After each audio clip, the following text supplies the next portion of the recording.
So, we should be live now. Alright, guys. Welcome to the last one of the trilogy. Another stream, another Jaded Talk about Tyrant's test this time. Once again, kindly accompanied by Dylan and Pico this time. Hey, guys. Hello. Hi. Yeah, I guess we'll do it, the same way. When's the last time you read this book or consumed this story in a way, I guess? And how did you like it? Want to say 7-8 years ago, Mhm. and like with the rest of the trilogy, I quite enjoyed it. Again, its placement within the Bantam timeline chronologically means that getting to it, you've read so many really bad books that it's kind of refreshing to get to something that's interesting again. And Yeah, makes sense. I listened to the audiobook. I don't know how many weeks ago at this point, but it feels like it's been a while. yeah. I think this is my favorite of the trilogy, and for some reason I think that's a hot take. I don't know why. It's clearly the best one. Don't know if it's a hot take, but I would agree. Most people say it's the first one that's the best one, but okay. Really, yeah. I guess I can see why, because maybe like the Lando stuff starting, maybe that's really interesting. Like, but this is surprisingly the Lando stuff. I guess I know. Yep. I agree. Yeah, I mean, usually that's been pretty consistent for me as well. Like, I usually like the last of a trilogy most. Like, by far my favorite movie of all time, even is Return of the Jedi. Like, Return of the King is my favorite Lord of the Rings. The Last Command is for the Thrawn trilogy. And yeah, this one is actually also my favorite one. Empire's End, of course, your favorite Dark Empire. Obviously. I actually have data on this. I need to pull up the Excel file. Ooh. Oh yeah. He's got the facts. The numbers, man. Yes. He's prepared, yeah. Based on shoot, what tab is this in?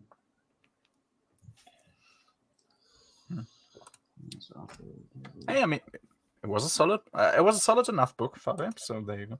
This is what they call booking a read. I guess sure.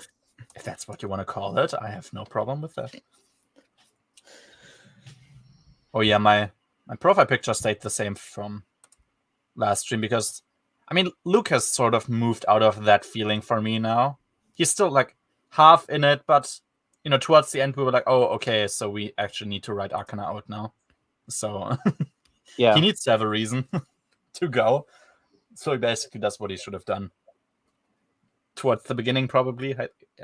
Yeah, wait, what do you actually know? Yeah. This one also has the retcon, not the retcon, but the explanation that Arcana was lying the whole time. About the mother. Yeah, we'll get to that. That was a part of the book. I mean, let's just go to the cover quickly. I would say it's probably the weakest cover of the trilogy because I don't know, it's something about the way he drew the pictures, the faces, but they, like, on my book, they looked as though they were just low res, when I guess that's actually supposed to be like the style.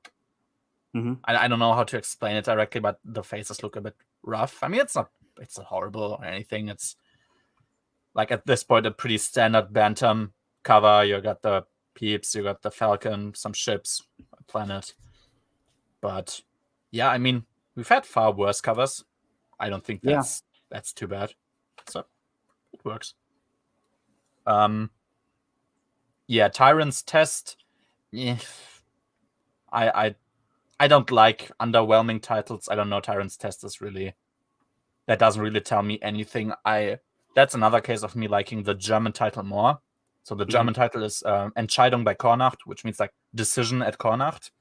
Yeah. I mean, that is what happens. There is a decision at Kornacht, but exactly, yeah, I like that title more. Tyrant's test is just a bit I But- guess. That is a good point because the titles, like, I think Before the Storm works well for the first book, but also Shield of Lies also makes sense for the first book, but not the second book because Millspar is lying to her the whole time, essentially. Yeah, arguably more so in the first book because that's when he still is with the New Republic actually. So yeah, you could make an argument that it fits more for this one. Yeah. Shield of Lies, exactly. Yeah, that also had a different name. So in German, Shield of Lies is Aufmarsch der Yevetaner, so like deployment of the Yevethans. That's the title of Shield of Lies in German. So yeah, I mean, Before the Storm, that's the same. Like, okay, works. But yeah, I like the German titles more actually.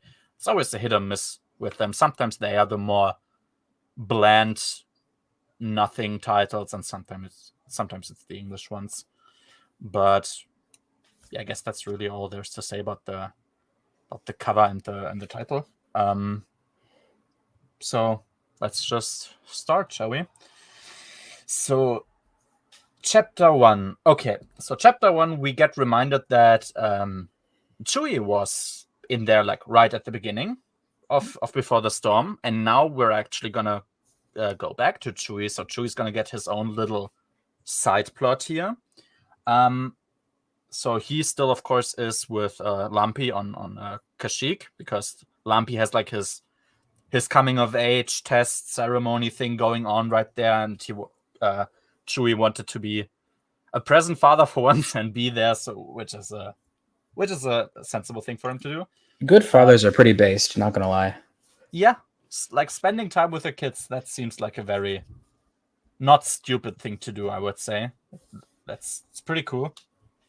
But yeah, exactly. So we are on Kashyyyk for now. Yeah, I mean, we know that obviously, like, Shiriwook is a bit of a weird language, but there was one animal that just stood out to me. I think it is an animal. Yeah, it's an animal. It would be weird to even try to pronounce that. It's RKKRRKKRL. Like, that's the title of the animal. I have no idea what I would even pronounce that, or something. It's just I mean, it fits, I guess, with the Wookiees, but yeah. Oh, Okay, I found it. So this is based on user ratings of every official and unofficial trilogy about which is the highest and the lowest. So the first one is most commonly the lowest rating, whereas the third one's the most commonly the highest rated. And then the second one's kind of like, it's a 50-50 whether or not it's the lowest or highest. I see. Okay. Yeah, I'm surprised by that because I think Pico, you and me, we sort of agreed 3-1-2 is like our that's our rating basically. So I'm kind of surprised. This is all trilogies, so I don't know where the actually I could tell you where Black Fleet Crisis fits. I'll keep going. I'll look. Yeah, it'll take me a while to look for it. All right. All right. Oh yeah. Okay. So we are back with one character. I think also had a pretty nice mini arc overall, which is Plat Malar. So he's a Granin. That's his species. And yeah, he also speaks with some dude, and he mentions his like species that he's from or his ethnicity, I guess, whatever. And there was just this little interaction which made me wonder because he was like asking him if Grana wasn't an imperial planet, which I guess now makes people suspicious again. I mean, highest generals of yours are probably from Corellia a lot, which, that's still an active imperial planet that's actually doing stuff. So it's always weird to me when they start with that kind of logic. But yeah, he also says he never heard of Granin, but he also wonders if it isn't some imperial planet. Yeah, which is just strange a bit to me. Yeah, I'm gonna tell my kids and my grandkids that that this guy here was Martin Luther King. So the massive order of the trilogy is best is 3, second best is 2, and worst is 1. For Blackfleet? Yeah, for Blackfleet. Really? Yes, that's how the masses think. Wow. Okay. Yeah, that's. I don't know. So wait, lowest was 1? Yeah, lowest is 1. Hmm. So yeah, it's 3, 2, 1 is how they think. Okay. I don't know what that could be. Like maybe the focus on Spa. I don't know what they hated so much about the first one. Then it's that's so low. But okay. I guess that's what they think. Yeah. Strange. Yeah. I don't know. Yeah, I think we've sort of agreed 3, 1, 2. That's just for us. I don't know. It's 2 was just a very there was nothing there. Yeah, it feels like filler a bit, and also the stuff that is happening there, because there is a really noticeable focus on Luke and Arcana, and they are just the weakest part of the entire story, in my opinion. And yeah, focusing on them doesn't do wonders. They accomplish nothing, really, compared to all the other storylines. Mm-hmm. Yeah, I don't even think Luke needs to have a plot in this book. I don't even know why he's here. Yeah, like only I guess the arguable thing that they sort of accomplish is what they do right at the end, but even that is like, they still had to do stuff without Luke. So overall, you could say, yeah, Luke really has no place being in here. I don't know, was like the philosophy, Luke is our character, we need Luke to have. Yeah, we need something for the main characters in every book. Yeah. I mean, if they would have just said Luke is on Yavin training his students. For once. For once in his miserable life as a teacher. I don't think anyone would have complained. Like, oh yeah, he had a plan. He succeeded with that plan, with a little bumps along the way, I guess. And now he just continues on, but no, I guess not. Yeah, okay. So, exactly. So, Platmala, yeah, he gets interrogated because, of course, if we remember so briefly, just to go back to Shield of Lies, right at the end of Shield of Lies,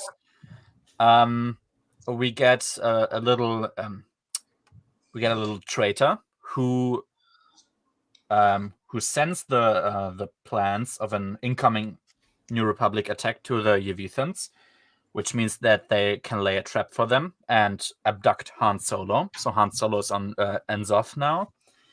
Of course, the New Republic is sort of worried about that coming out, so they start interrogating people, and we get to follow the little interrogation of Platmala. And I thought it was just a nice little interrogation scene. So, he's very direct in his answers. He isn't acting in a stupid way, because that could have gone, he could have gone a bit weird. He could have answered stupidly, and I don't know, some guy would have been like, okay, yeah, arrest him, he's suspicious or something, because that's always a good way to get someone out of the story, I guess. But no, it was a pretty straightforward interrogation here. I like that. And Platmala, again, that's sort of his thing throughout the trilogies, that he really, really wants to help. He, of course, wants to get revenge against the Yevithans, who wiped out his planet. And he does convince the interrogator more or less that he's harmless and that he wants something positive for the New Republic.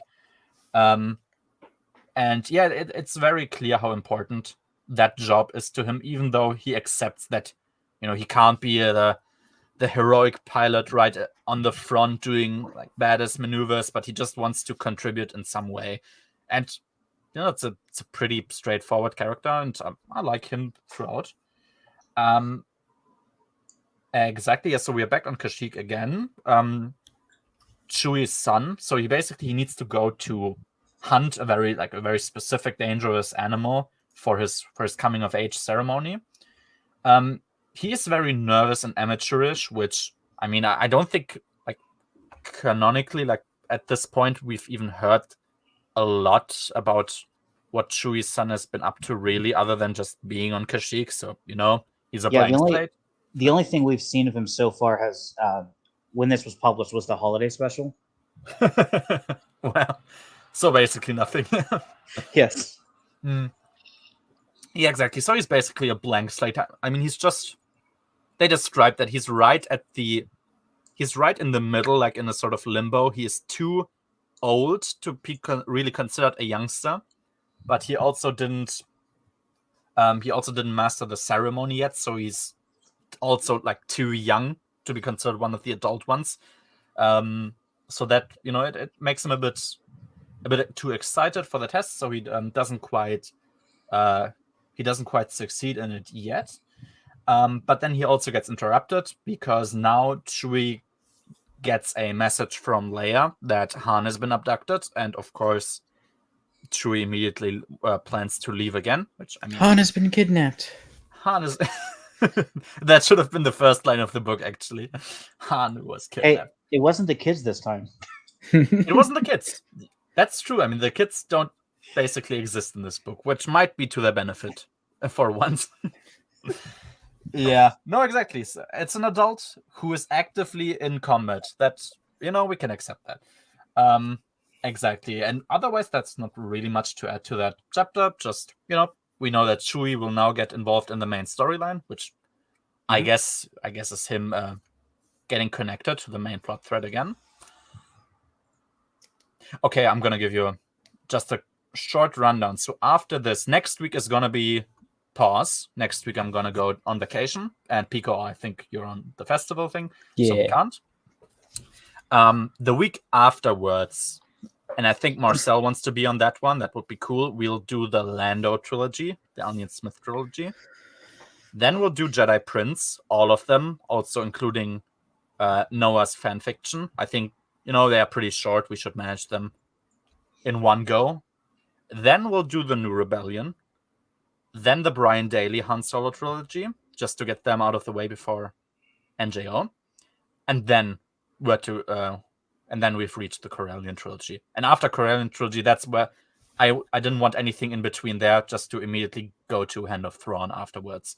So yeah, Corellian trilogy, and then immediately I think Hand of Thrawn. Yeah. Yeah, exactly. That's that. So chapter 2. Okay. Okay, yeah. No, so now we're back in Han's POV. So Han, yeah, I've talked about this multiple times now, and like on the last 2 streams. Han is a bit mixed in this book, not because he's badly written as a character. I think he's pretty well written, mostly well written throughout the trilogy. My problem with him is simply he's put into positions that he shouldn't be in if the story was a bit more logical. Like the positions he's in, they just don't make sense to me. But the way he responds to them and the way he acts, that's in character for me. So Han is actually pretty a sort of fulfilling plot thread to read, I would say. Exactly. So as we've talked about, he's been captured by the Yevithans. He is captured together with another soldier who's called Barth. He's just trying to calm him down because he's obviously very nervous about being in captivity.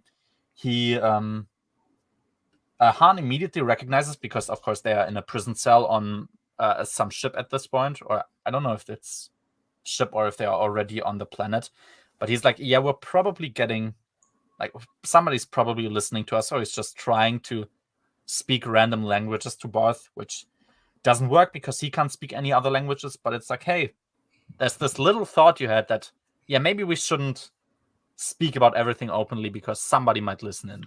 And I always just like it when there's these little details that authors think about, because you didn't need to necessarily write that, but it's always good if you do. Yeah. Exactly. Yes. So we're back with Leia again. So Leia is still in her vote of no confidence sort of plot arc, which in this book is done the best, I guess, especially towards the end, of course, where it's resolved.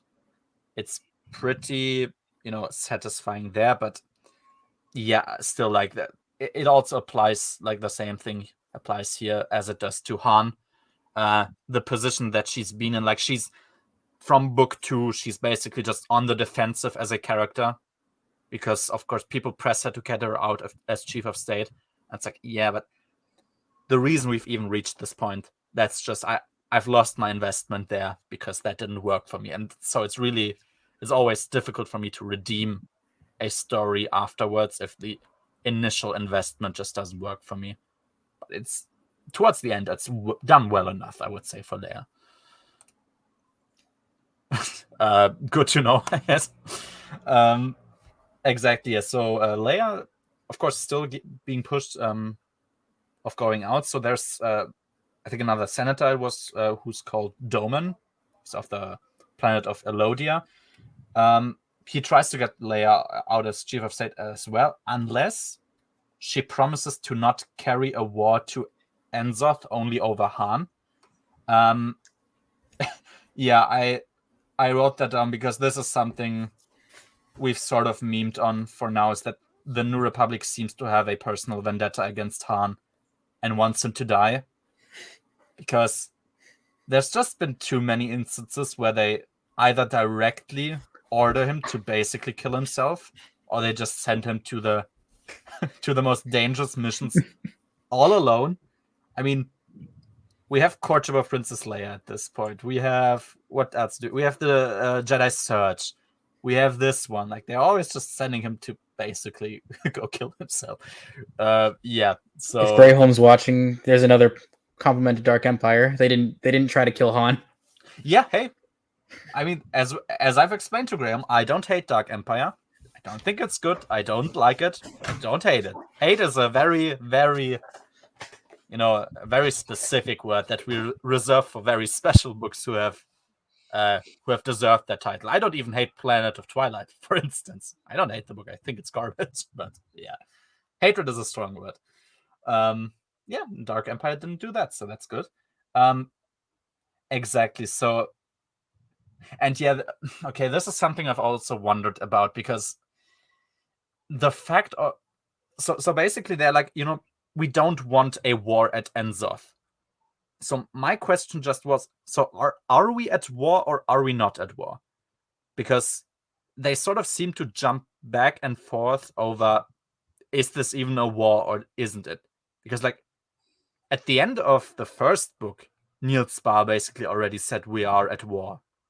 Like, at what point do you just accept, okay, that's happening now, there's nothing we really can do, we need to do the first strike? Or, like, I don't know, to retaliate, because yeah, it jumps back and forth and it's just weird to me. I guess it's also to make this plot a bit easier to work, because Leia wouldn't have all these conflicts if it was really clear that there was a war now. But yeah. Exactly. And in his eyes, they don't want it to become like a total war. But like at this point, Niels Spar has pretty clearly proven that total war is exactly his goal. So, like, at what point do you accept that it's not your choice anymore? That's just what I wondered. Like, at some point, you don't get to make a choice about it. You either lie down and die, or you don't. But yeah, that's the thing here. So it's been so long since I read this. Is Borsk Phalia at all involved in the anti-warp or in this book at all? Yes. So he was involved in the last book already. I think that's, if I remember correctly, he was a bit more involved there. So he was actively trying, of course, to push. Like, he was, I think, described as the leader of the opposition movement, basically, who tried to rally people against Leia, until there seemed to be some form of vote already.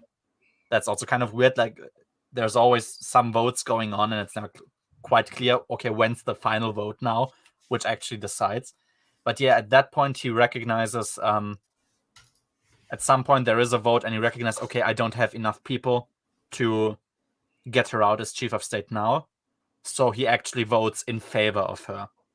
Or he doesn't actively support the opposition in a crucial moment, because he sees that he can't win this anyway. And classic Borsk Phalia move. Yeah. I mean, sometimes it's difficult to rate him, because I get that thinking he's a scumbag and that I'm supposed to hate him is sort of the point of his character. Now, Borsk is the hero, right, Fabi? Exactly. Yeah. No, the Emperor's the hero. Borsk is still an ally to the New Republic, which is an obvious. He brings down the New Republic, though. It's great. Okay, yeah. Arguably, yeah. He also helps the Empire genocide an entire group of people. Maybe you'll learn about that in Hand of Thrawn. Well, that's good. I'm looking forward to it even more now. No, but legit, like this sometimes can make it difficult for me to rate the quality of a character because people will say you're supposed to hate that character. It's like, okay, but at what point is it I hate this character because he's badly written, or I hate this character because he's well written and you're supposed to hate him? But I think he's pretty well written, just conniving and yeah, I think that's true, and I think he doesn't even out make for himself. Yeah, I think he doesn't even make the most disrespectful arguments towards Leia in this trilogy. Like the one dude, kind of right. Yeah, we mentioned him the last. I think it was in the last book, right? The dude who tried to argue that since Alderaan is so small, it doesn't constitute a state, and so Leia can't run for chief of state. Yes.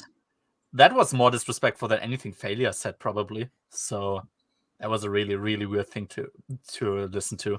Which I said this in the Discord, but my favorite analogy is like, imagine if in the 50s, someone in the UN tried to make that argument against Israel. Oh, yeah. It looks really dicey at some point. And even then we made the argument like, okay, so if you aren't your own state, they are living on some planet where there is presumably some form of state. So if they aren't their own state, they are part of a state, which means that Leia still would be able to run. Like, this was such a weird thing. That was a very... I mean, it also was promptly ignored afterwards. So, yeah. It was just a strange thing, yeah. Exactly. So... Oh, yeah. So we're back on Kashyyyk again. So we get this little thing that also confused me for a bit. So we get that one of Chewie's cousins, I think it was a she, improved like the sight and other technical stuff about the Falcon, and that's why Chewie wasn't able to immediately leave. I mean, he leaves pretty quickly afterwards anyway, but that's just something that for a moment stops him. And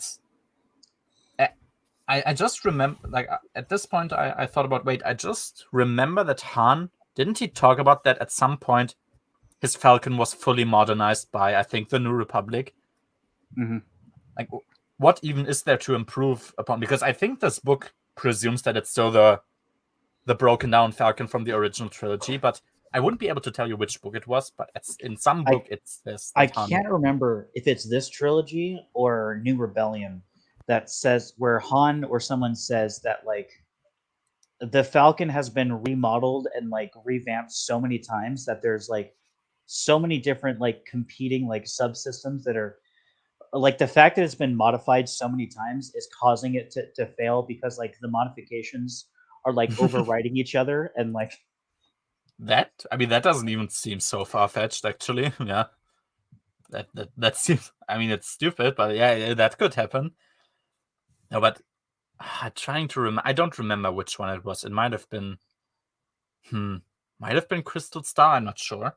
Like something in some book, Han said his ship was already fully modernized. So yeah, that was just I don't know, little question mark there.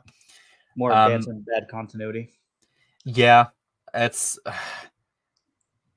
I guess the story is mostly kept coherent, which is good. It's just the little details.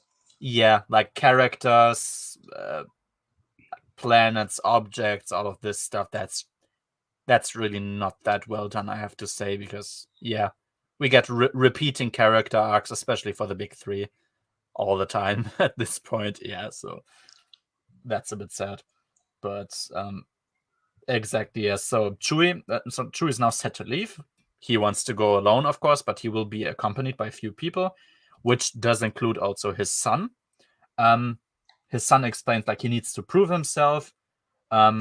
there's a lot of expectations on him. He feels sort of insecure because he is the son of the Chewbacca, who, of course, especially for like an enslaved people like the Wookiees, would be a big national, like a hero.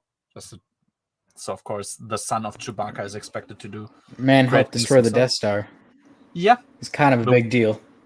The Death Star, where a lot of Wookiee slaves helped to build it up as well, against their will, obviously. And we've got a few Wookiee slaughters at this point, like timeline-wise. We got Dark Lord, we got The Force Unleashed, some other one I probably have forgotten about. So yeah, the Wookiees have suffered, you could say, a bit. So him wanting to try and improve on that. Dylan, you might be able to answer this question. What planet has suffered more, Mon Calamari or Kashyyyk in the EU? It depends on what time period. I think in the Bantam era, up until like the end of the war, I would say, Well, if you're counting Legacy, then it has to be Mon Calamari, because the one Sith genocide, essentially, the Mon Calamarians. There's not that many of them left by the end of Legacy. So that's pretty bad. Yeah. But then then there's like the firebombing that Kai just does in Legacy of the Force. Yeah, we have that. We have Vader slaughtering them 2 times. Darksaber, we have them getting enslaved en masse for the Death Star. Yeah, that's there's a lot of death on these 2 planets. Yeah, and that they might compete for.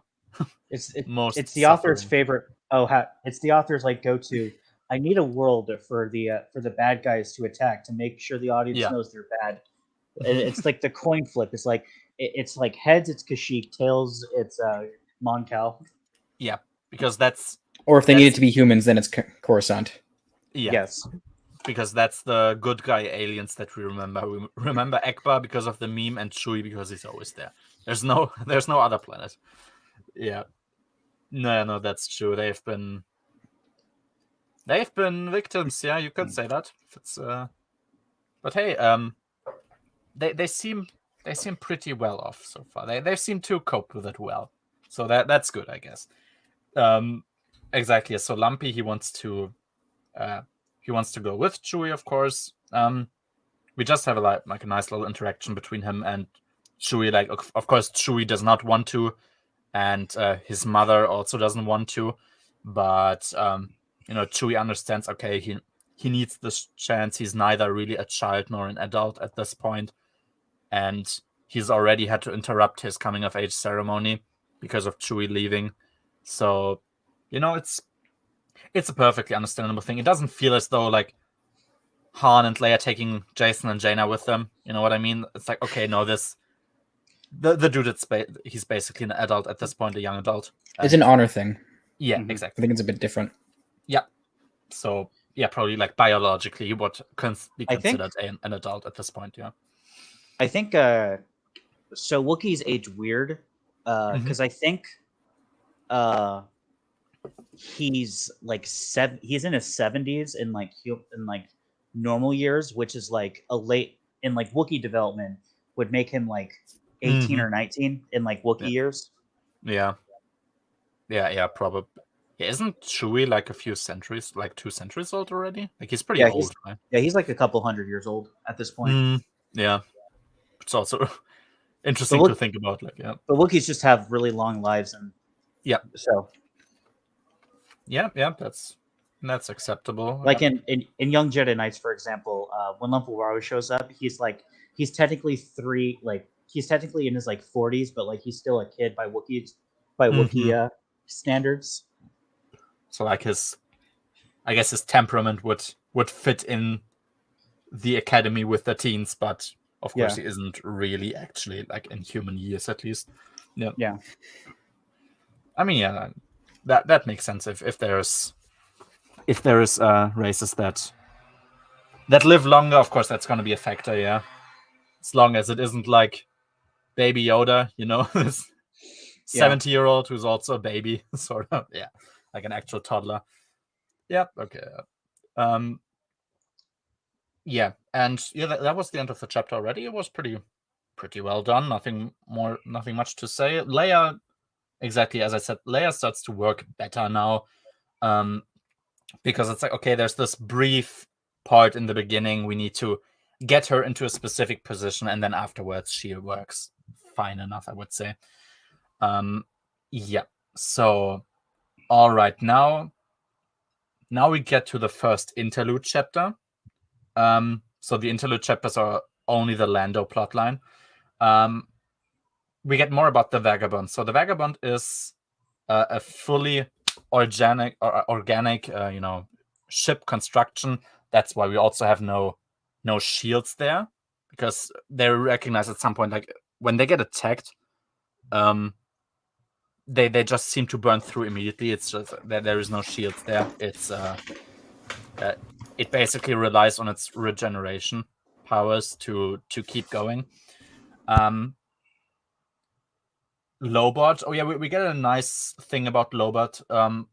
When Lobot becomes, like, when he's moody, or when he just generally his mood worsens, he becomes more robotic.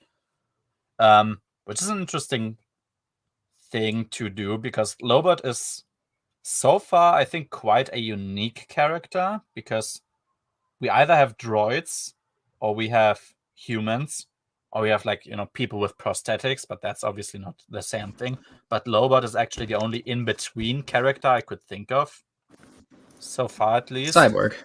Pretty cool. Yeah, exactly. He's in between an android.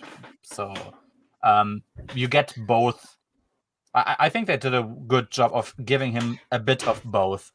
He's empathetic, he has free will, he has the ability, like, to think, to reason, but he also has these things. He can be very cold, calculating. When his mood gets worse, he becomes more robotic. Yeah, that was just a nice little added information there for him. 1 sec. Oh yeah. My friend got here way earlier than I expected. I have to go. No. All right. No. Thanks anyway for staying so long, and yeah, I guess have a lot of funsies. See you guys next time, I guess. See you. Join for Lando, Dylan. It'll be fun. Exactly. Maybe. Yeah, exactly. No, have Okay, fun, bye. and yes, see each other. Bye. Yeah, exactly. Oh, something we got. I guess that's only something from the German edition. I don't think that's a problem in English. So, when you say, like, to die, you would normally say sterben. That's the normal term for it. But in this, like, there was a scene here where somebody said krepieren instead, and that's just a German thing, I suppose. In the English version, it probably just said die, because krepieren, that's a pretty crude word for dying. Like, I wouldn't know how to explain it really in English, but it sounds a bit less respectful for a death. So I was just weirded out. Like, you don't, like, you usually get Star Wars cuss words, like Criff or something like that, Sith spawn, or these Star Wars terms. So when I had these moments where I actually, at some point, I even explicitly read sex as a word, which also kind of surprised me, because I was like, oh yeah, we didn't really get that as a word ever in Star Wars. And also this one, like a pretty crude term for dying, that just kind of surprised me, I suppose. Guess I didn't expect that. Yeah. Yeah. Exactly. So we had Lobot being in a bit of a bad mood, and so Lando, like, does this little thing where he basically offers, like, hey, let's have a little bet on who's gonna die first, and Lobot is so amused that he actually has to laugh, which was also a nice little scene. I don't think we've ever had him laugh, really, so that was just a nice moment there.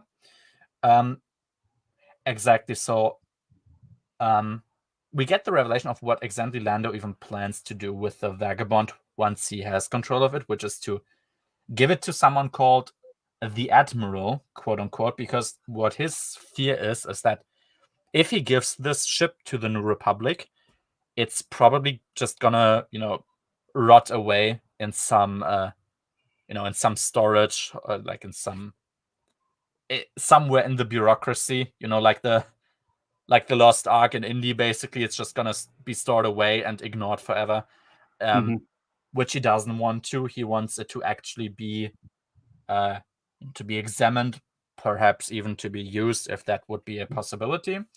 Which is a perfectly sensible thing, I would say. It's also interesting that he even cares. But yeah, I like that he cares a bit. It's like, at this point he's come around to not just be the, the money maker, the gambler. No, he cares a bit more about the well-being of his faction, which is pretty nice. Yeah, we get 3PO and Lando. Of course, they've been going at each other's throats throughout the books, like on and off again. And then there is a little scene where 3PO kept annoying him, and Lando just exploded. And he just said, "Would you please stop? I swear you are the most annoying droid that was ever built." I don't know why, it was just amusing to me at this, like when I read this scene. Yep, and right at the end we are back with Drayson for a second there. Just he got a delivery, basically. It's a corpse, which is like, I think it was like described to have limbs that are like 5 to 6 meters long. I don't know how much that is in inches, but yeah, it's or in feet, I guess. It's a pretty big thing, yeah. And presumably that's one of the Kella from Malta Obex, which in the end it is, yeah.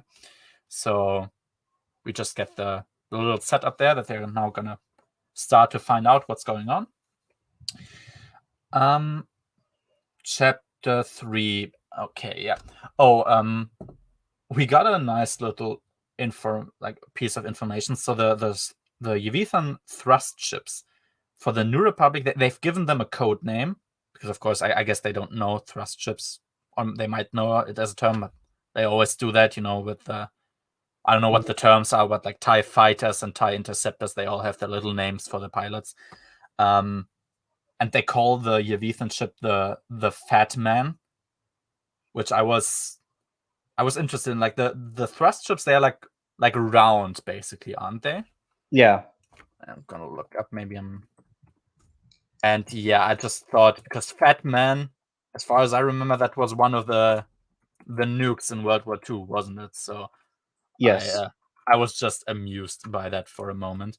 Yeah, wait, I can quickly might as well share that one, because we had a little talk about the thrust ships here. So the Aramadia class thrust ships. Yeah, exactly. It's basically just a big ball with like cannons at all sides. That's basically, if I remember correctly, it's supposed to guarantee that at least 4 turrets can fire at all times. I think it was 4. Yeah. Yeah. I guess we can just, for the record, talk about the ships again. I think we sort of seem to agree on the Discord what we think about those. Yeah, we're gonna get more in the later fight when they actually get to it. But to me personally, these ships were just a bit too strong for no real particular reason. Like, it wasn't necessary, in my opinion. Yes. So what I said is, like, it would make sense to me if this is like, basically like a tank in an RPG style system, where it's supposed to get a lot of, to pull a lot of fire towards it. It can hold out a lot. It can have the strongest shields ever. I'm fine with that, but it should not have really high offensive capabilities. But what they established later on is that they can actually like focus their turret fire on one spot, and if they do that, their offensive capabilities outrank, I think, most Republic ships, if not all.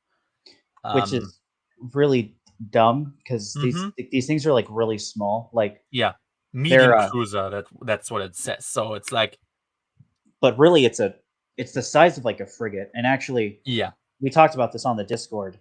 A Mm, Nebulon, an E-76 Nebulon B frigate has more firepower both in total and that can concentrate in one arc than one of these. Yet, like, Yeah. it's just stronger for reasons. yes. Yeah, we had that whole talk as well about how far do I believe the Yevithans being these like technologically advanced people, and I've already come to the conclusion that I can buy it to a degree, but the degree that they have set up is a bit too ridiculous, and this thrust ship, I think, is the perfect, like the one thing you can point to as a thing, because exactly like this thing, I'm fine with it being very tanky. It's totally acceptable. It has the perfect look for it, but it should be, especially since it has turrets like around its form, so it's just supposed to be like, okay, they can deal a bit of damage. They're probably gonna get surrounded because that's supposed to be their use, and then they can fire everywhere. But that's not really what you will really use to overpower an enemy. And they could have just kept the Star Destroyers for that purpose and let those be defensive ships, Right. but they did not. Again, one of these things, right? Total Mhm. firepower. They have 8 primary turbo laser turrets, and Mhm. 4 of which can fire in any direction. Yeah. A Star Destroyer has 50, and all 50 can fire forward. There is, Uh-huh. and we know at this point that the New Republic has Star Destroyers in their fleet. Yes. Moncal cruisers have 40, by the way, and they can fire 20 to a side. Mhm. So the capital ships should have no problem against one of these things. And again, Yes. in my opinion, it's a fault of how the story is presented, because if the Empire is if this was a story that these are kind of the secondary antagonists and the New Republic isn't taking them too seriously, so they're Mhm. sending like second line or like the forces that aren't currently engaging the Empire to go fight Mhm. them, and these are the smaller ships because they're not as well needed, then these things are perfectly capable of that.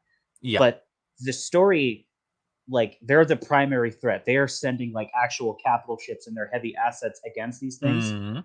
They should not they should not pose a threat to Not at that all. kind of class of ship.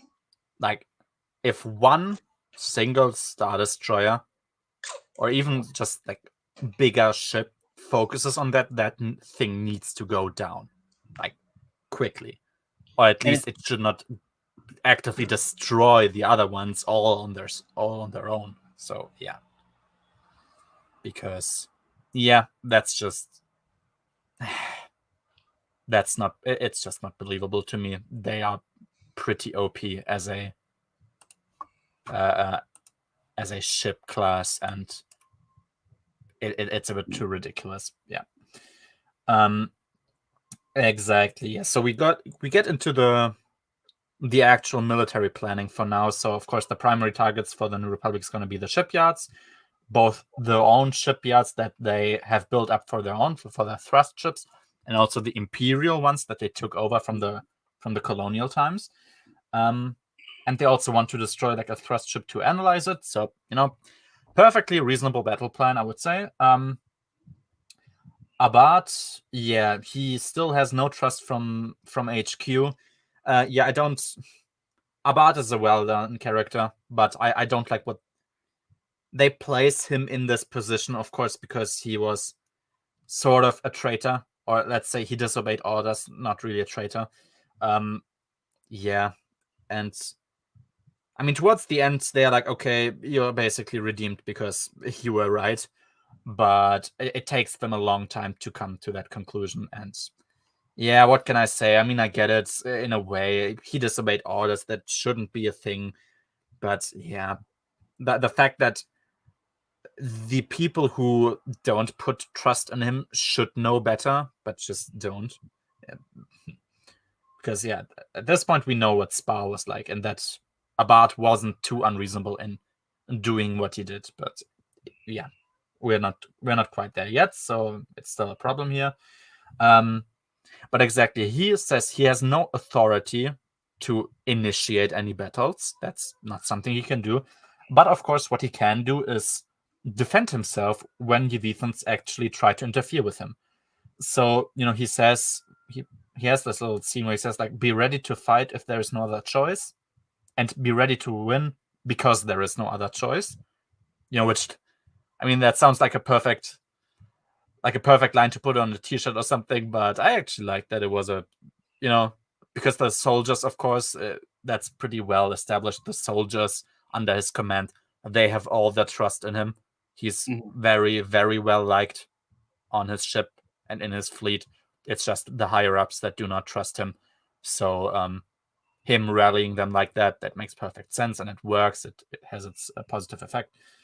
Oh, yeah, okay. Yeah.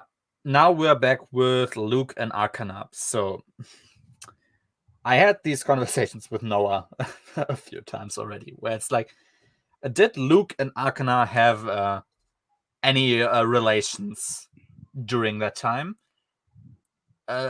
Noah is under the belief that the Black Fleet Crisis just worded it badly, but that they didn't, and that just Troy later on convinced himself of that and then wrote it in.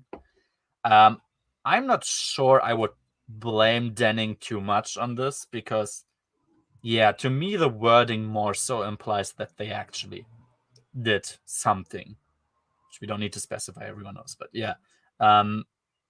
the descriptions are very vague of what happened, but to me it seems implied, because there is a scene where he pulls her in, like they are lying in bed or something, they're cuddling. He pulls her in so that he can feel her skin, which to me means, okay, that it's pretty straightforward to me what that's supposed to mean. I'm not a big fan of that, but what can I say? Blackfeet was that before or after Callista? Was after, right? After after Children of the Jedi, but before Planet of Twilight, I believe. Okay, yeah, and then because I was like, it might probably be for the better that this book doesn't actually really focus at all on Callista, because I would imagine Luke had some form of trust issues, like romantically afterwards, but that just doesn't seem to be really a problem for him here. But maybe it's also for the better to just ignore that trilogy, so not gonna blame him for too much on that. I think more of Noah's in the camp that, like, canonically it didn't happen, but like the intention was that it happened. The intention from Michael the Q McDowell was that it happened, but they like retroactively went like, no, it didn't. Yeah, and headcanon wise, I will do the same thing. But I also like reading that pretty freshly now. I think it was relatively clear that this was supposed to be the intention. And I guess this is too unimportant of a thing to later like clarify and retcon out. Like, let's say the Mara stuff was in the JAT and Children of the Jedi. But I would prefer it not to be a thing, but it's pretty obvious to me that it's supposed to be something. And of course, then it seems like Denning seals it later on that it definitely did happen. So Arcana might be my. I have not read any Marvel comics, but Arcana would be my second least favorite Luke girlfriend for now, I guess, only topped by Callista. Oh man, we can get real into the weeds. Or Arcana used the Fallen Aussie's weird force abilities to like mind trick into Luke thinking that something happened. I could understand that, because that doesn't seem too far-fetched for Arcana to do. So I could see that, actually. Might be, actually. Okay. Yeah, so Luke and Arcana, of course, in this book, they need to basically start fighting a bit, because towards the end, they obviously need to separate. So what Arcana does is, that there might be something that Luke does actually memorize about his family, but she makes up stuff that I think I think the implication was that either Yoda or Obi-Wan like put some form of mental block on him that blocks out his memories about his family. And also the same thing goes for Leia. He argues back that, they probably were just simply too young to remember their parents, which, I mean, obviously we know today that that is the case. And especially Leia, which I actually like that scene, that Leia, of course, in Return of the Jedi, she says that she has memories about her mother, which people famously now point towards as being retconned sort of in the prequels, but Luke delivers a pretty nice explanation here for it, which is that, she basically just might have at some point started gaslighting herself that this is something she remembers to, like, not have a void in her heart about her mother and have like some positive memory, quote unquote, to cling to, but that she actually never really met her mother. And yeah, I think that's probably the most logical explanation you can find for why does Leia remember her mother, quote unquote, if she, of course, never met her after being born. Yeah, I think that's the most logical explanation we have for that. Exactly. Oh yeah. We have Luke. Yeah, whenever Luke starts taking the name Owen Lars into his mouth, it's really, really weird. So Luke now believes that. Of course, we remember Owen being kind of a grumpy man who doesn't want Luke to go to like the academy, and of course especially not to follow in his father's footsteps. But I don't know about you, but I always took Owen's characterization in episode 4 as he really, really cares about Luke, and he's just afraid that he goes down a path that he's already observed before, which is not good, of course. Not what Luke seems to believe, which is that he didn't like that he was given the responsibility to take care of Luke, which Luke implies now. That's a really horrible thing to say. I have to. Yeah. I have to tell. Like I don't know what he thought in that scene. It's really weird because afterwards I think he even starts speaking normally afterwards. Like Luke is also, I guess you could say, the best in this trilogy here, to me at least. So that was just a weird thing thrown in there. But afterwards, he speaks well of the Jedi. He says it isn't their purpose to fight just for the sake of it, which seems like what Arcana is implying a lot of times. No, they are there to neutralize those who would like to be tyrants. And yeah, that is sort of the point. Yeah. It took him a long while to defend the Jedi like that. He was sort of letting Arcana's reasoning get to him. And now, of course, we are moving towards the end, so now it starts to fall apart. Yeah. Especially, it's so out of character, especially for Luke, who was like the one that bent over backwards to like to try to save his father. Mm-hmm. Yeah. And like give him every chance and opportunity, and is like at this point in the Bantam era is doing the same for Brackus. Okay. Yeah. Yeah. I mean, because Brackus has at this point has left the academy and is off doing his own thing. Like he doesn't. New Rebellion hasn't happened yet, which I think is the first time that he actively fights against the Order. But like, oh, okay. Yeah, but yeah, that I mean, Luke. It's pretty crystal clear how Luke feels about all of this from the movies alone. Like, giving up is not really his thing, and I think there was never a time where giving up seemed like the most logical, like the more logical decision for him than in the original trilogy, because he was basically done for, and he shouldn't have had any reason to continue hoping, but he did. And yet for him to take this long to defend the Jedi, because Arcana has been laying into the Jedi and the New Republic as a faction for basically the entire trilogy already, and Luke didn't really talk back that much, or just half-heartedly. but now he's like, okay, yeah, no, I should probably tell what I actually believe about them. Yeah. It's good when it happens, but it should have happened a whole lot earlier. And also, the Jedi Order that she's criticizing has been dead for decades at this point. Like his order is only like what, 5 years old at this point? Yeah, it's pretty fresh.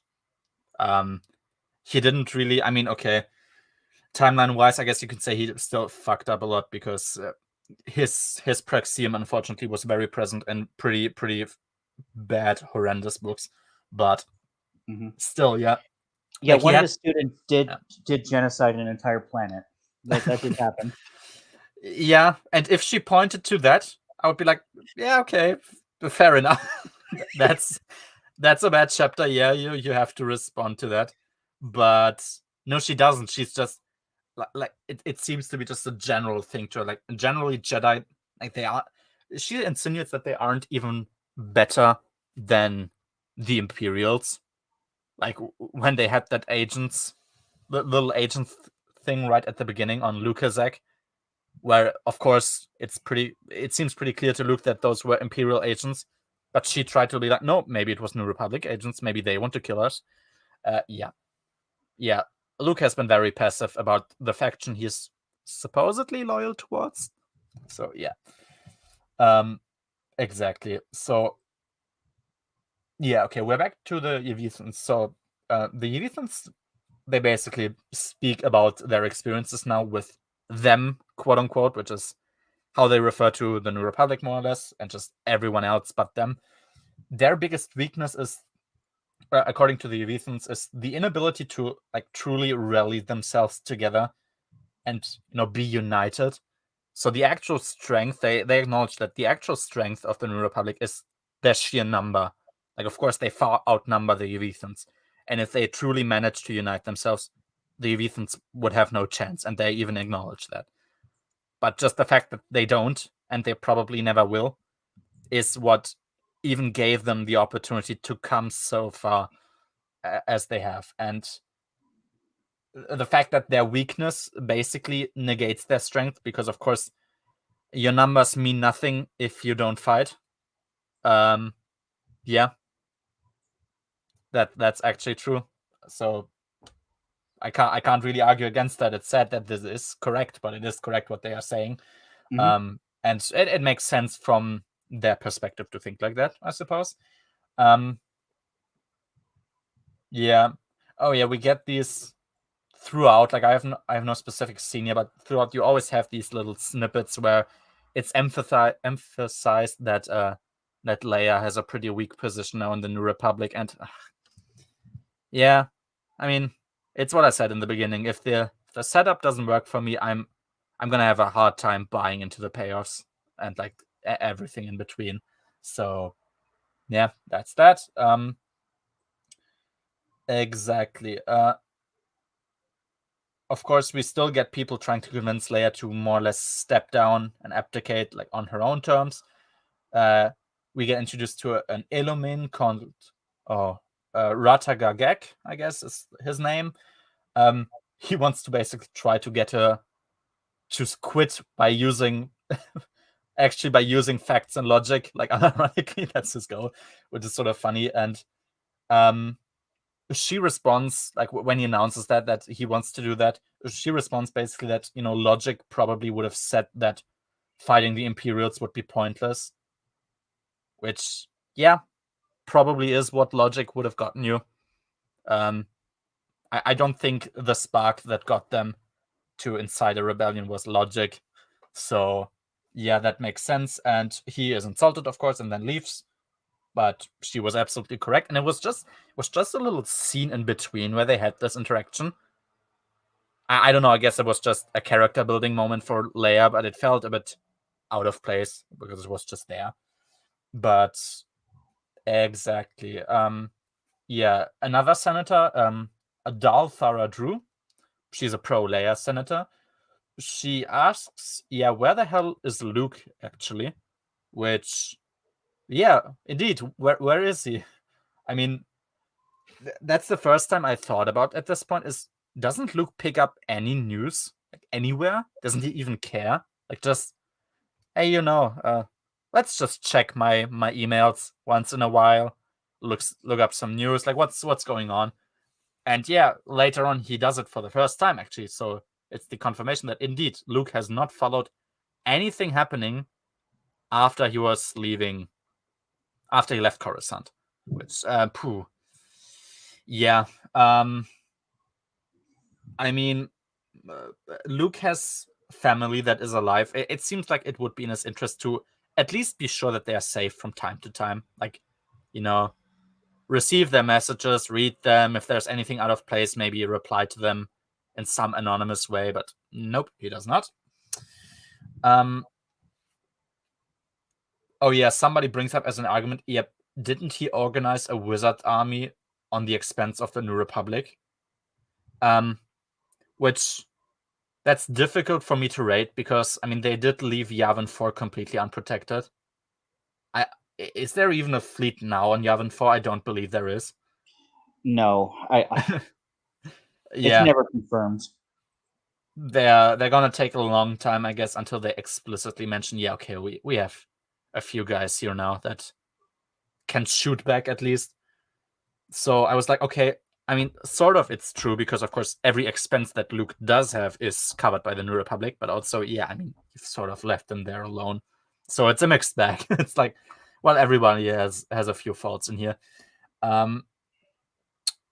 Oh yeah, Leia accuses the other senators of being influenced by Spa, which, I mean, is completely true, of course, but also sort of her fault. It's failure. Oh yeah, I did describe failure as an annoying, useless shit, like he is usually. I mean, that's his thing. I think in this book he takes a back seat again. I don't think he's really all that present. He was more so a bit in Shield of Lies. But yeah, I think here, at least towards the end, he's a bit less present. Exactly, and somebody brings in a suggestion that is like supposed to be a middle way between Leia abdicating and staying as Chief of State, which is that somebody suggests that she goes on vacation for just like a long period of time, which means that she will have a substitute for her that covers like her, her routine. So she's not out. Like, if she ever comes back from vacation, she is Chief of State without question. But she will not do any of the decisions right now. I mean, I was like, okay, yeah, I guess this is something you could throw in as a possibility. But yeah, I also wondered because it's a big thing that Leia and Han are always really busy, and that they are also sort of annoyed that they are very busy because they can't, like, Leia can't learn about being a Jedi. They can't really focus too much on their kids. And it's like, I mean, you can apparently just take vacation and there's somebody who does the stuff for you. Like, you should probably take a vacation every once in a while. Like, Han doesn't seem to be that stressed out job-wise. You can just take a vacation. I mean, you probably also have 30 days in a year. So, yeah, you might do that at some point, but it doesn't seem as though we ever get that, really. She's just always kind of working. Yeah, so that's chapter 3. Chapter 4, yeah. Oh, yeah, exactly. So the mud sloth, it needs two days to be repaired, like Luke is doing his best. And Arcana is really getting pissed about that. That was just a funny little scene to me. It was like, well, it's your ship. It is a piece of junk. What can we say? It needs that time. Oh yeah, it's the first time now that Luke Luke mentions that he heard rumors about a war between the New Republic and Connacht. But he didn't follow any further because, it's just rumors or something. Yeah, I do not get the sense that Luke really cares about his family a whole lot from this little thing. Because if you hear rumors, like, what does it hurt? Just quickly send a message like, hey, guys, everything okay? You need anything? Like, all cool? But nope. He just doesn't follow it any further, and that's it. It's left there. Oh yeah. Arcana. So of course, at some point, Luke is basically deciding, okay, I've been lazy long enough. I probably should get involved in some way.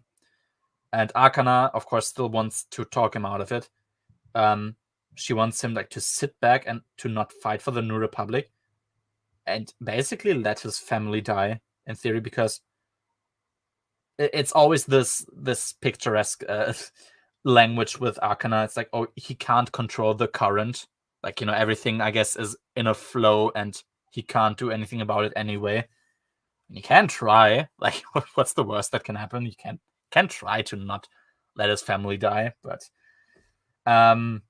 Luke doesn't really make that argument either, and he seems to be in no hurry to even move along, which I don't like.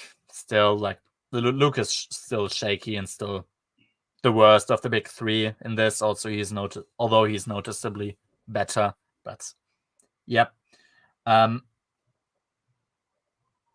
Yeah. Oh, exactly. And also something. So Arcana is pretty well trained in her disguising abilities. That's something that was pretty apparent, and Luke knows that. And he never really wonders, if she has these perfect disguise capabilities, why exactly is she so afraid of Imperial agents?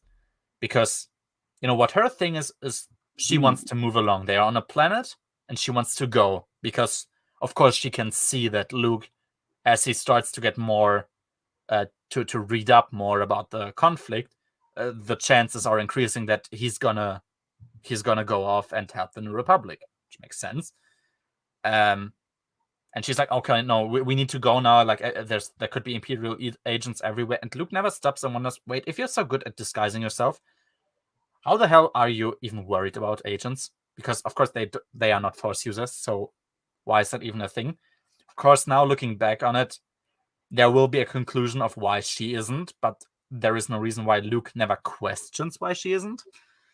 It's just Luke, not mentioning it, so we get to follow the story along. Yep. Exactly, because she brings them up in an attempt to get Luke to flee, and he doesn't buy it, but he also doesn't question it further, so that's sort of sad. Yeah, Arcana, who famously a woman who hates even the concept of self-defense and thinks it's equivalent to murder, basically, suggests that they should steal a ship, because, of course, so the thing is, the Mudsloth is being repaired, but it will take too long for them to do it, because, of course, it's a pretty, think the Verpine, what was it, Verpine something, the ship class.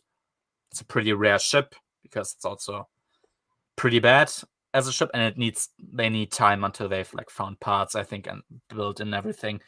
And Arcana, of course, is worried because no, we need to go now, because if he stays longer, he's gonna go to the New Republic. So yeah, that's her suggestion to get them to move quicker. He again doesn't buy it. Yeah, and she even brings up again she can hide him, she can hide them when they steal the ship, so nobody sees that they're stealing it. So it's even brought up that this is an ability that she has, but Luke doesn't really put one and one together.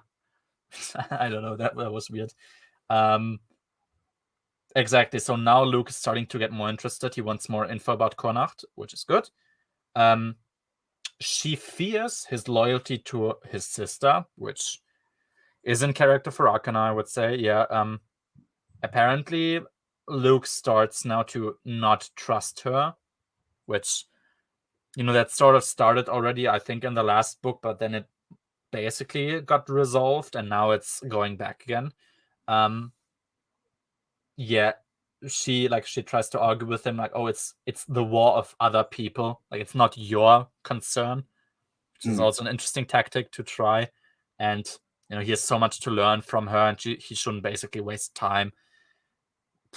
Yeah, I said a bunch of not nice words about Arcana that I'm not going to repeat in the notes. Yeah, Arcana she's a character, I guess. A piece of work. Mm-hmm. Yeah, piece of work. I really tried thinking about the Luke love interest that we got so far. I mean, I of course, being the biased man that I am, put Mara on number 1. I think the second one that worked so far that I've read about is probably Gariel, because they seemed like, they were both adult, normal human beings in the story. It's like, okay, she's obviously not endgame, but that's a fine thing. Then probably, I'm trying to think who would. Maybe I would even put Gem above Arcana, because Gem is just, I don't know, she's so little in the comic anyway, so she doesn't stay on your mind for too long. Yeah, and then Arcana, and then Callista. Callista's still unbeaten. That's a tough one to crack, but yeah. Well, I was going to say, there's a reason that no one ships Luke, and there's no Arcana shippers, right? Like, Callista has her fans. There's a reason no one talks about Arcana the same way that they talk about everyone else. Yeah, I guess it's a lot of factors playing into that, I guess. I mean, I wouldn't call the Callista trilogy really that impactful, but I guess comparatively it is more impactful. Like to the general storyline of the galaxy, let's call it that, than Black Fleet is. So Black Fleet is more its own thing that's kind of a bit disconnected mostly. And yeah, I guess that's why people don't seem to remember Arcana all that much. Yeah, that's why there's also no people advocating for her in any way. Exactly, yeah, Callista is so prolific that, I mean, for in my opinion, for the wrong reasons, but she is a prolific character, you could say. Yeah, so guess it's just another extreme, and Arcana isn't really that, like, perceived as that, at least. Okay, yeah, so yeah, we get more about Neil Spa. He really goes on about how glorious his race is, which I guess is in character for him. You can say that, and they basically will never give up. Yeah, that's the thing, and it's also going to be relevant at the end. It's like the Evethans, like whatever you do, you can send 500 times more forces than they do. They will not surrender. You will have to actually kill every last one of them, otherwise they won't stop. Which is an interesting thing, I guess, to mention like that. And now it makes me wonder, but maybe that's just too random, if they're supposed to be allegoric in a way to, like, the Japanese Empire in a way, because, like, they won't surrender. That's their thing. They will continue fighting until they die. And also the fact that they call the thrust ships the Fat Man, which I guess is just, maybe that's just a coincidence also, but yeah, that thought just came to me randomly. Maybe. Yeah, maybe. And I suppose the Japanese saw themselves as the only worthy people on this planet in a way. So who knows? But yeah. Yeah, again, we get like, oh, look how impressive our military is. We've talked about that. Yeah, I'm not buying that. Oh yeah, something I in my let's say in my fresh anger about Spa being Spa, I asked, like, oh, do the Evethans get wiped out? And no, I said, like, just read NJO. I was like, oh, okay, I guess so. I will wait then. Yeah, Spa, he offers Han, like, to stop everything right now. Han doesn't even really listen to him. He's just like, yeah, go burn in hell for all eternity. Yep. In character for Han, I would say it's a good response. That seems to be something he would do. Yeah, exactly. In the last book, we already had this interaction with Leia and Barriss. So I think Barriss was an old friend of Bail Organa, who now is working against Leia. He holds, like, his speech, about why Leia shouldn't be chief of state anymore. Leia then has a response to it and is like, yep. He talked more about his fears in this speech than what actually are problems that connect to me directly, which, yeah, I think that was a pretty good response from her. Like, oh, you're afraid about this and that happening, but that's not really my fault that you are afraid. Basically, that was her argument. So, yeah, I understand that. And yeah, exactly. Now there will be an actual vote in front of the Senate. yeah, like I said, I don't like the drama happening, but it's well done now. Yeah. We get the second interlude now. That's also just a pretty straightforward one. There's not a lot to say here. 3PO now refuses to obey an order of Lando. So Lando, there's this thing that Lando has a little remote control with him, with which he can activate a signal. Of course, that signal goes out to everyone who, listens to it. So, of course, also Imperials who are close by could be attracted by that signal. But it is the signal that triggers an automatic response inside of the Lady Luck and would get it to automatically go towards the signal so that they could leave. Lando doesn't want to use that yet, of course, because he doesn't want to attract any enemies. 3PO does want that, actually. So he steals the remote control from Lando and activates it himself. Yeah, I wasn't sure what was it about that, because we have this point about droids. Droids are programmed. Of course, they can be more independent and have more personality, like let's say R2 and 3PO have, but in general, they probably still should obey all orders, at all times. 3PO explicitly doesn't, and we had R2 also not doing that in, I think it was in Before the Storm, or it might have been in Shield of Flies, but I think Before the Storm. Yeah, I was not sure what to think of that, if that's a good idea or not, because yeah, the sentience and the independence of droids, that's always something that is sort of unanswered, I guess. It's left ambiguous. So, and I mean, they don't necessarily need to answer it even. This trilogy actually made a point out of even speaking about, how independent are we? Do we feel? Do we think in a way? And we don't necessarily need answers for that, for it to be good. I think it's fine if you leave that ambiguous, but yeah, I guess now 3PO being able to refuse orders and to act on his own in clear, obvious, disagreement with Lando, that's just something I didn't know if I liked that. Exactly. So, he sends out the signal. Of course, Imperials are attacking now. They were there. We get an attack. They do get repelled, but what we have now is that inside where they are, there's now portals opening up. So they start going through there. Yeah, exactly. Oh yeah, Lobot has a very brief moment where he thinks about what would my life be like if I didn't have the little interface, the thing he has on the back of his head, which was a funny thing to actually imagine. Yeah, but otherwise there wasn't really a lot more to say. It was just a little bit of nice exploring on the ship. So chapter 5, yeah.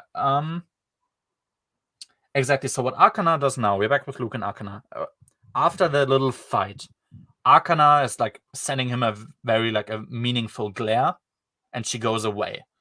So Luke immediately recognizes that this is probably an attempt of her to manipulate me and to make me be afraid of her potentially actually stealing a ship and going on her own.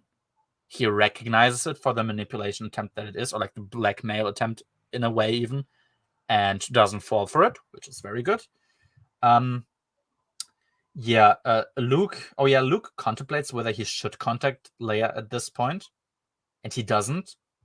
And one of the reasons he gives is that she can do it on her own, and basically she needs to learn to do it on her own. And he would only choose to interfere if he was literally the deciding factor. I get that Leia needs to learn, but maybe do that in peacetimes. That's something that Leia famously hasn't done now forever, basically, is to actually learn all this stuff. She's just been constantly in action. So yeah, maybe just wait. And now that it is war, people could die here. So a lot of people more than actually ended up dying could have died. So yeah, maybe just say, okay, you know what, you'll learn your lesson another time. Let's just get you to to a victory now, because that should be the priority. Oh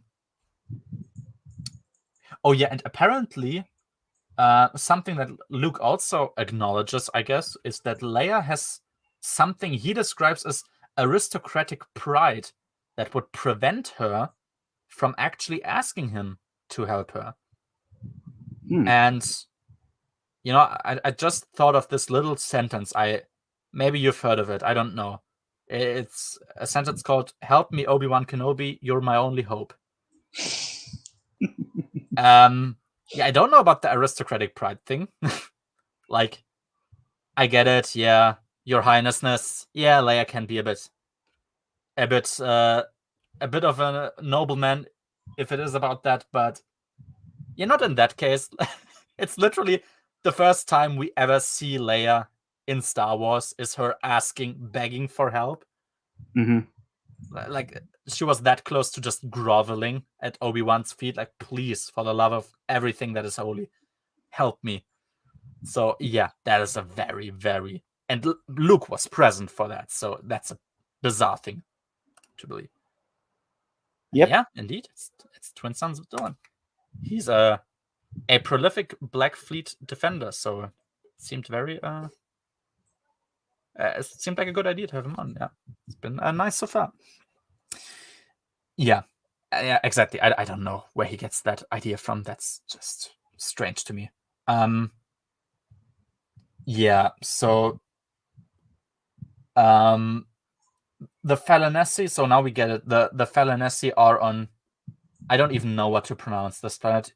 Yucatan would be like the German pronunciation, I guess, or Yucatan. I'm not sure what you're supposed to pronounce that. But yeah, exactly. So the Falanessi are there, and that planet now is a part of the battlefield, because that's also something Luke was afraid of. It's like, hey, you know, if the Evithans come here, like, we don't really have a choice. Like, we need to do something at that point. He learns about that from going, like, he takes a trip to a New Republic outpost that is there, like a little outpost with just a few people there. He takes a tactical memorandum, and he also, like, memory wipes all the soldiers there so that they don't remember him being there. Which means, like, he basically, the memorandum, that's like his little you know, that's his little catch up that he now does. It's his little exposition dump. He feels as though his influence will be needed there, like, to help defend the Falanessi, or in some capacity.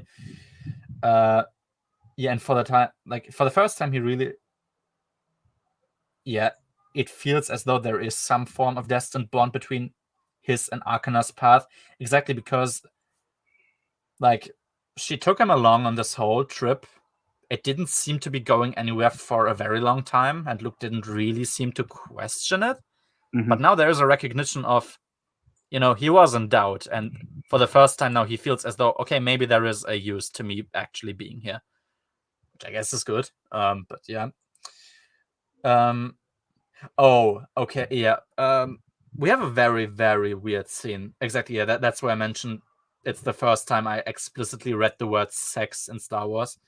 So Arcana is at a spaceport, and she observes one of the ships she, like, contemplates about potentially stealing. And, you know, she moved in there, like, with her magic thingy. She observed it from the inside, then she observed it from the outside as well, but in the end she didn't go. But then the owner of the ship goes to her, like, goes up to her. She's just standing outside. He's like, oh yeah, you like the ship? Want to go inside? I can show you around. It's like, no, I'm fine. I need to go. And then the guy has like a weird smile. He moves in towards her and he asks her whether she ever had sex in hyperspace. Which, that was a question that came out of nowhere. I don't get where that came from. I was like, I don't know, is he just a pervert and she's gonna slap him? No, she does not. Yeah, she, in response to that, she smiles to him and says yes. And that also seemed to be the dead giveaway for me, because I don't remember, but I don't think her and Andros ever went to hyperspace, actually. And let's say I'll just assume that the only people she probably really had anything with are her ex-husband, or like her dead husband, and Luke. So that seemed to, seal the deal for me. Like, okay, Luke and her had a thing going on. Yeah. Yeah, exactly. Oh yeah, Han is being led around the Pride of Yevitha. So the Pride of Yevitha is the renamed Super Star Destroyer that the Empire left there. And Han is not blindfolded there, so he gets to look around and memorize everything, which in the end doesn't even make a difference. But I was like, oh, is it gonna be now he's gonna be rescued in some way, and that's how he's gonna know how to escape from there? It's not in the end, so it was irrelevant of that happening. Like that happened, but I was like, come on. Like, a little blindfold doesn't hurt. You might as well. But yep, exactly. That didn't lead anywhere. Oh yeah, we actually get him like really properly restrained, which was also I was also like, oh, they might also not do that, and it's gonna lead to their downfall, which it didn't, but okay. Yeah. Okay, so yeah, we have I guess a bit of world building for the defense, which is that there are no prisons on Enzoth for a pretty easy reason, like easy to describe reason, which is that everyone who acts out of line is just killed. So there is no point of having prisons because everything is just a capital offense.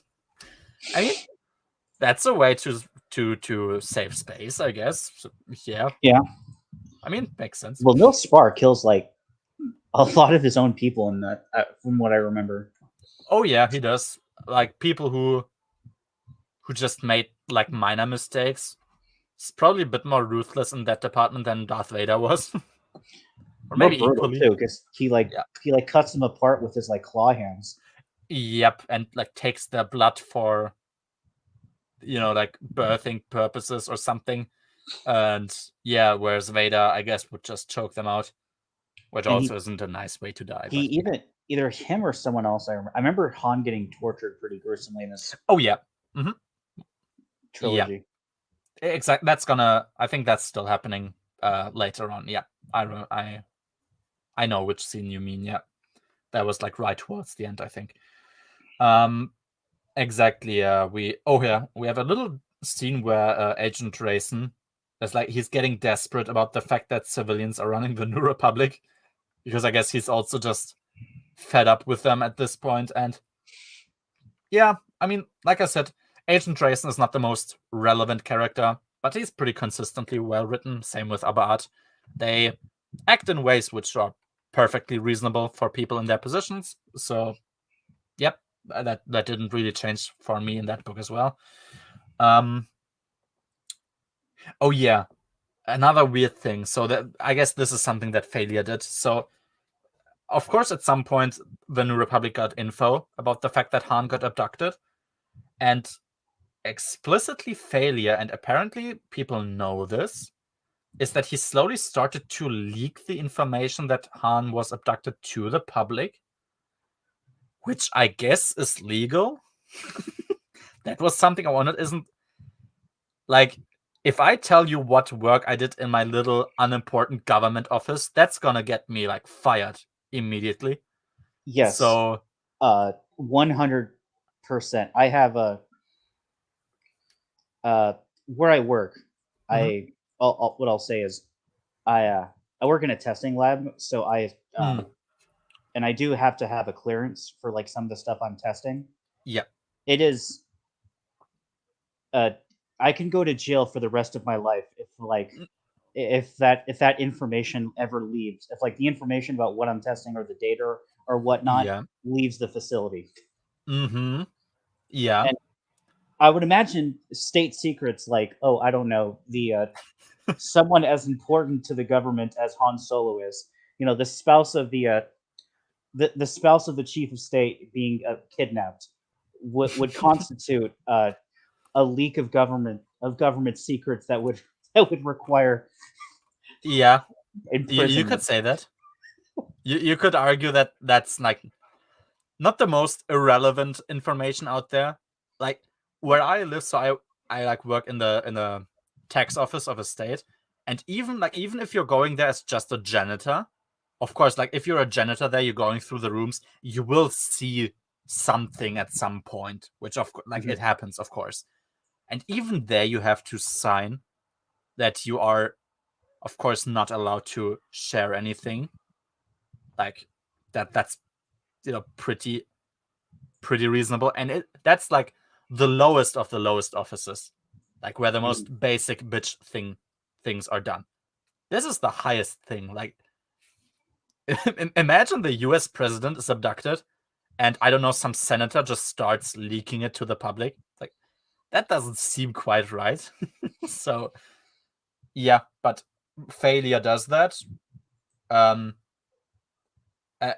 Yeah, he doesn't get punished for it, so I guess I'm supposed to believe that it's legal, because also, yeah, people aren't questioning, or like it is illegal, but who actually did it? No, everyone knows apparently there was failure, so that's something. Leia didn't want to reveal anything because she is thinking about her kids and she doesn't want to make them worry, make them suffer, which, okay, fine, that's understandable.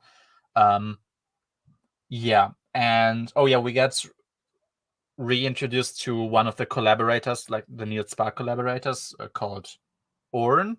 Like I think it was just some irrelevant diplomat or something. He had this little spying device that he got from Niels Spark, which he gives to Leia as like of course he's pretty opportunistic. He's just like, okay, the Yevithans have sort of left me behind. I have no chance of getting anything from them anymore. I'm gonna try and get favors with the New Republic again. So he's handing over the spy device to them. He reveals everything that he's done, basically. She beats him up for it, which I don't like Leia or Luke also being overly aggressive most of the time, but that was a very believable scene for me. It's like, yeah, he is directly responsible that your husband might die. So yeah, that's not something I'm going to complain about, even when it's Leia. I will say, kind of just going to the whole why I liked this book when I read it. The tone is really different from all the rest of the Bantam books. Like when Han is captured, you at the back of your mind, he's going to be fine, but like it feels like it's more perilous than like any other like the tone just makes it feel more like something could actually possibly happen to Han, even though that nothing will happen. I think that's fair. It's hard to explain what I'm talking, but like when you read it. Yeah, same. Like I would also say it's like a feeling in a way, because I mean you see him get hurt. Actually, I mean, of course, you read about him actually getting hurt, getting tortured, like pretty explicitly. And the whole, I guess the whole like atmosphere surrounding that kidnapping plotline is just very dark overall. Like it's not exactly optimistic about them even having a chance of rescuing Han.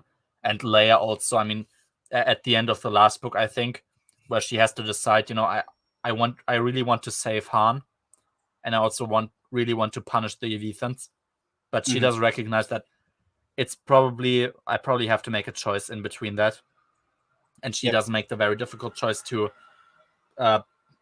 attack the Yevithans instead, which makes it pretty clear to her, like, okay, they have, like, all the cards are in their favor. If they choose to kill Han, there's really nothing I'm gonna be able to do about that. Yeah, and all that, exactly, all of that creates this atmosphere of Jesus. Yeah, he could die. Of course, obviously, yeah, we all know that he doesn't. But yeah, no, I think I agree with you on that. I like the atmosphere surrounding it. Yeah, it's just the build up to it, but the atmosphere actually worked pretty well for me as well. Yeah, so we're on chapter 6 now, exactly. So yeah, we have somebody called Admiral Graf, or Graf, I guess, who is from the Fleet Intelligence, and he's like starting to, of course, investigate people about the leak of Malah's escape. So Malah, of course, I think it's about his escape from Polnai, his home planet before it was destroyed by the Leviathans, and that also was leaked. And he started questioning all sorts of people, but he didn't question Leia. And Leia actually seemed to get angry about that, and it's like, why didn't you question me? It's like, well, I guess I didn't expect it. And she interrupts and like, no. If you want to run this thing properly, you can't just exclude me because I am Chief of State, War Hero, Princess Leia. Like, you aren't supposed to have so much respect of that position that you don't even fathom the possibility. Like, you should always take it into account. And it's like, oh yeah, that's a pretty neat scene for Leia, actually, to have her. I mean, of course, we know that she didn't do anything, so they're not gonna get anything from her. But the fact that she even brings it up to her own, to her own disadvantage, something I liked. Yeah, exactly. So Orn, the spy for the Elethans, General Recon has a pretty interesting idea, which is pretty impactful, actually, is to just let Orn further communicate with the Elethans as though he actually, is still an informant, even though he isn't anymore, and they are going to feed him stuff what to say. Okay, makes perfect sense. But he's just, of course, he's supposed to just say bullshit that isn't true to confuse them, which is perfectly reasonable. Yeah, we're back with Neil Spar again, and okay, those were the weird parts about Neil Spar and his just appearances overall, is that we, especially in this book, we get a lot of focus about the breeding grounds of the Elethans and like the strange details and and processes of how their procreation works. I mean that. I guess that wasn't bad in a way. I guess it just creeped me out. Yeah. Weirded me out a bit. I mean, I would, like, from the way I remember them, I would assume they are something like, bug related perhaps, or something maybe lizard way. I don't know. Like, obviously not humans, and so you can get a bit of like a bit into detail, but they started to get pretty into detail, like a whole lot. I was like, okay, I don't need that much info. Like, that's, if you want to do that, you can do that for like a source book or something, I guess. But yeah. Oh yeah, okay. So of course Neil Spar is a pretty big deal on his planet, which means that he of course has a lot of picks about his mates, which we also get. So he apparently picked 20 females to do his thing with. Yeah. Let me just share a bit of the weirdness with you. So he does explicitly say how he likes how smooth, eager, and also afraid they are. It very explicitly arouses him that he, so much so that he immediately chooses one to do his thing. He does it with 3 of them, while like the smell of everything, like, it rejuvenates him. It's like, I'm sorry that I'm even saying this, but this is what is in the book, and like, okay, this is more information that I really needed about the intricacies of their love life, but oh well. He sends 2 others to his quarters, like, whatever. Yeah, that was something that was in this book, so make of that what you will. Yeah, exactly. So we now get what Orn is actually feeding to the Elethans, which information. In that case, it's that Leia apparently doesn't actually believe that Han was abducted. And that, like, she won't stop attacking because, of course, like, from the way that they've learned from the humans, of course, their allegiances, their familial allegiances mean a lot to them. So, of course, they assume if the husband of the chief of state is abducted, she's gonna give in and just do whatever they want, so she gets to get her husband back. I guess looking back at it, especially since it's gonna happen a bit later, she probably she might not have, like, she probably shouldn't have said that she doesn't believe that he was abducted, just that she doesn't care. Because I feel like her explicitly, like, it seems like an obvious reaction. It's like, oh yeah, I don't believe you actually abducted him. I mean, these people have active communication towards you, so the logical next step for their response would be that they are gonna prove to you that he has that they have him, and you're probably not gonna like how that proof looks like, because yeah, he's not gonna get off scot-free from that one. Han's gonna suffer. So, but yeah, I mean, it makes sense to. It does make to an extent sense for them to respond in that way, like, yeah, we're not gonna give up, because they know, of course, that's their trump card, that they have Han with them. Yeah.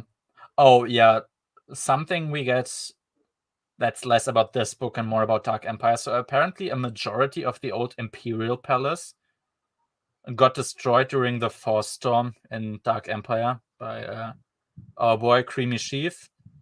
Yeah, I don't like that. Not a fan of the comics, sorry. I don't like that. Good old Imperial Palace got mostly destroyed from that, but oh well. I guess it's a testament that it had impact, so you could, if you like that story, or if you appreciate a feeling of continuity, I guess you can say that that's a good scene, judging from that. Yeah. So, yeah. Oh yeah, when this whole crisis began, Leia's assistants made a pretty good decision, actually, which is there should always be somebody close to her with an active comm, which, okay, that's actually a pretty good thing to do, but that probably should be the default state. Like, not just crisis, but also, like, somewhere in the in the vicinity, someone pretty close to you should probably always be there with active communication. So, yeah. Well, okay, whatever.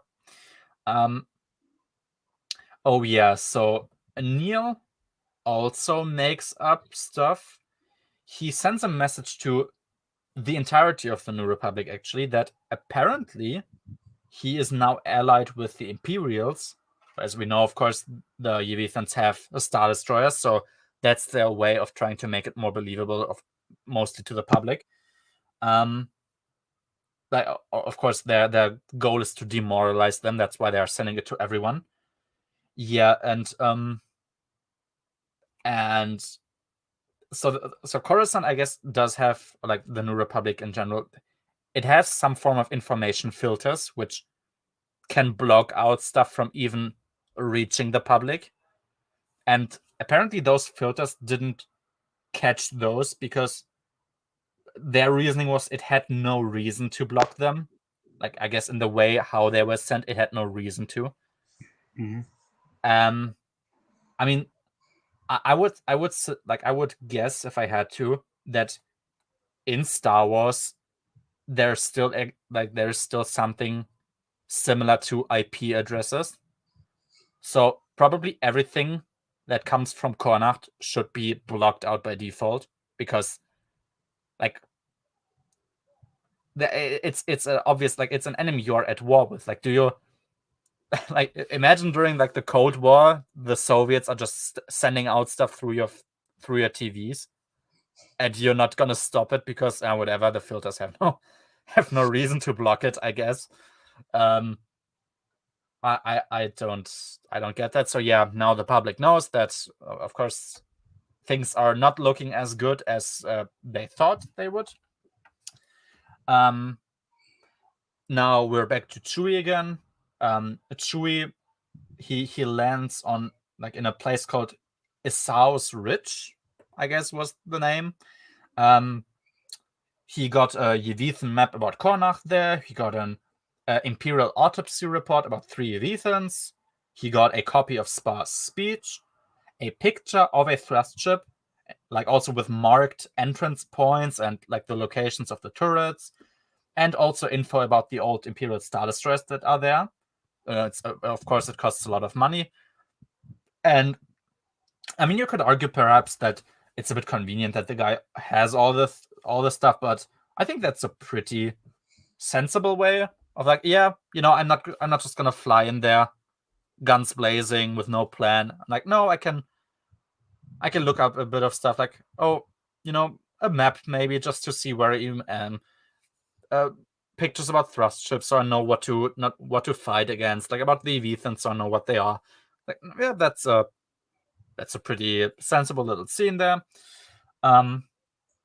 Yeah, and there's also a quick little lesson to his son that he should be curious but not too obvious to get caught, because he I think he's like just inspecting or like looking at a ship of a Trandoshan, and I guess it's already a thing that Trandoshans and Wookiees are, mortal enemies basically. So the Trandoshan is not too happy with a little Wookiee looking at his stuff, and I think he even gets injured.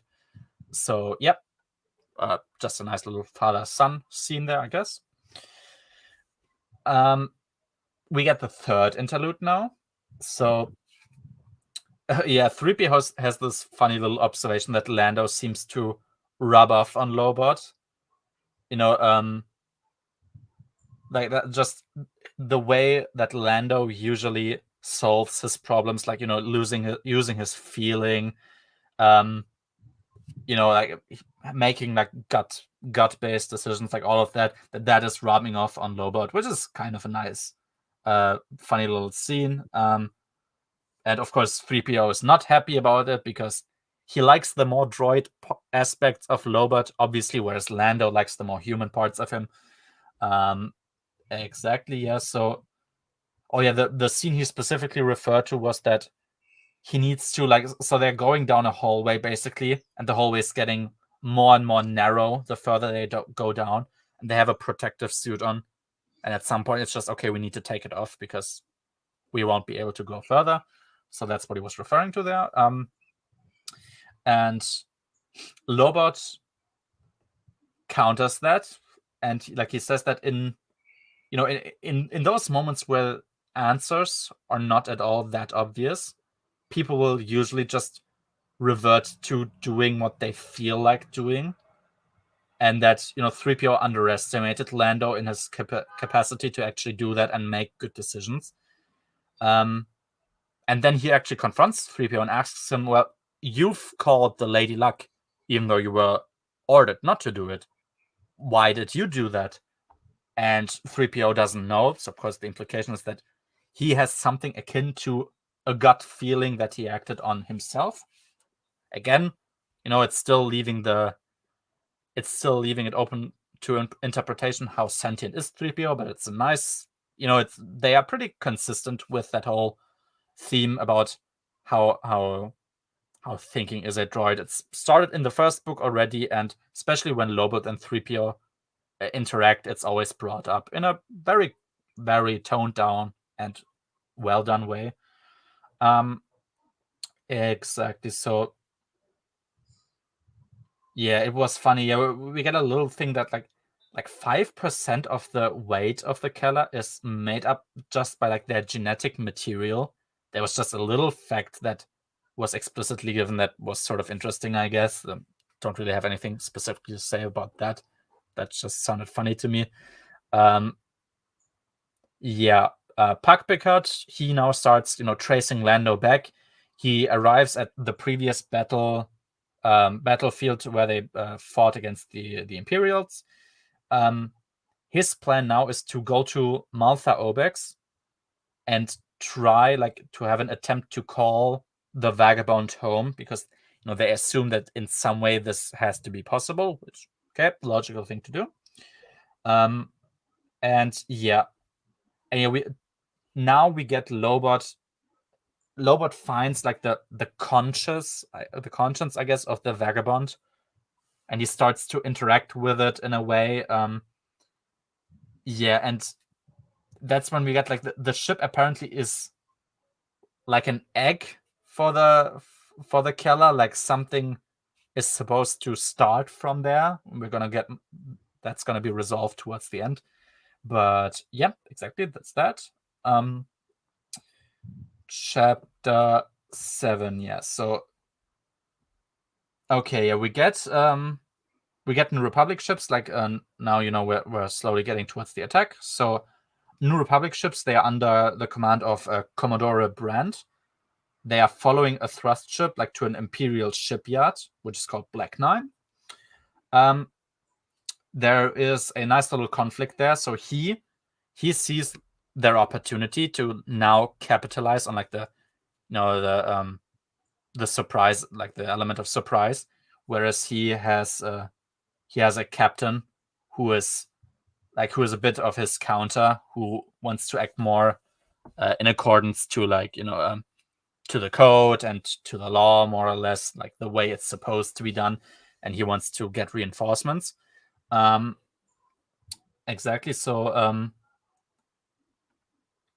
yeah, exactly. So they now start to move towards this place. This time they changed frequencies on their ships, and like basically they build in tools so that presumably, of course, they don't get any unwanted messages, because in Shield of Lies there was this scene where they pressed the attack, they actually had an advantage, and then in the last minute the Yevithans started like playing messages of captives who are saying like, don't kill us, like don't attack the ship. If you attack the ship, they will kill us. And that's when some of the pilots called off their attack and refused to order. So I guess that's their way now of preventing that from happening, which should probably also be the default state, but okay, well, it is what it is. Yeah, exactly. So the shipyards are protected by shields, and apparently it's also a thing here that you can extend your shields to also protect other objects in a way. I wasn't quite sure how I was supposed to take that. I guess it was worse than a Darksaber. Here's just a little scene, but yeah. I mean, we talked about that already. Ships should not be really able to use their shield to protect other ships. Like, if I think about the shields in Star Wars, I always imagine, okay, it's basically directly above the actual metal armor of the ships. Seems to make the most sense to me. But yeah. But yeah, exactly. Between those shields we have there's like a very, very small gap. And that's where they're gonna shoot all of their like proton torpedoes in. We get one pilot, so Tuketu. Tuketu is like one of the Starship pilots, like from the far beginning, like from the beginning of Before the Storm. He flies into this little, into the little spot, because it's of course very hard to aim there. He flies in, and then he detonates his own ship, of course, with him inside there, to increase the force, which ultimately then destroys the shipyard. Which, I mean, Tuketu, he wasn't really a relevant character. He just returned sometimes to be mentioned, but he didn't really do a whole lot. But it was I guess it was a pretty nice scene for him to go out like that in the glory of battle. Yeah, exactly. Oh yeah, so yeah, since we talked about Spa and brutal killings, yeah, so one of the advisor who gave him the idea of using a fake message about an apparent Imperial alliance, he of course failed, because that didn't have the impact that they hoped it would have. So Spar just decapitates him. So now Spar has another idea, which is that he beats up Han for, I wrote it down, so I guess it was explicitly mentioned like that, for 20 minutes. Like it's just a video of him beating him up, and then just at the end he turns like towards the camera and is like, "Leave, Kornacht, just leave." Like, which was a pretty well done scene, I would say. Like, there's nothing, no big speeches anymore. He doesn't have to do that. He's just beating the guy up. The implication is pretty clear from that. You don't need any more. And he's just like, leave. Like, period. Nothing more to say. Which was good. Now the people are also actually horrified at seeing that. And yeah, I wrote down that might be the canonically first time that the New Republic cared about Han's well-being. Hey, it's always good. If the New Republic has a character arc as well, I can only like that.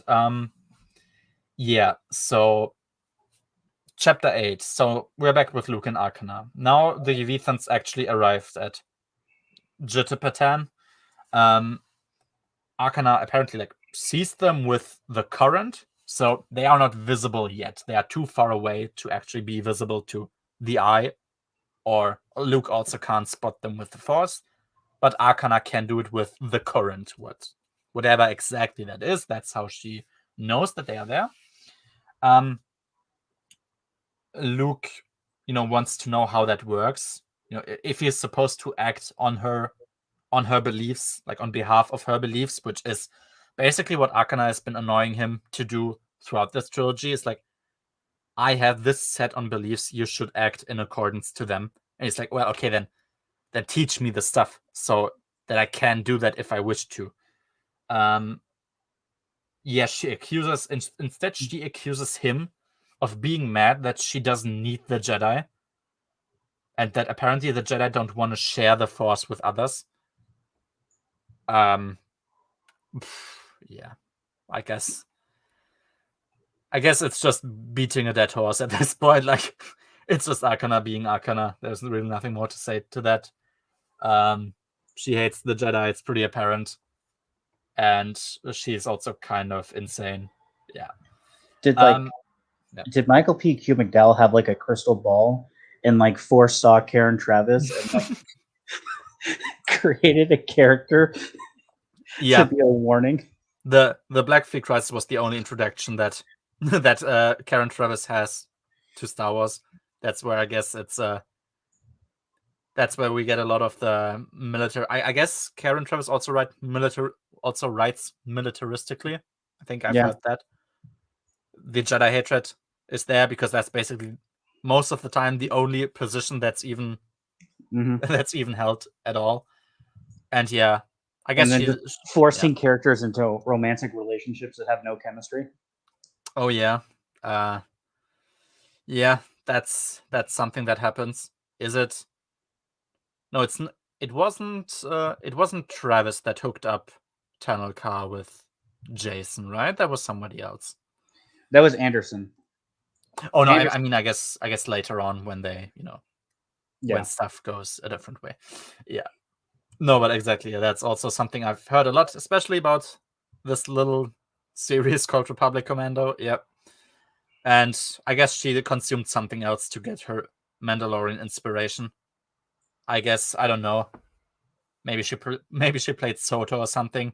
Because if it's true that she actually said oh, the Mandalorians are the third side of a two-sided battle or something like that with Jedi, Sith, and Mandalorians.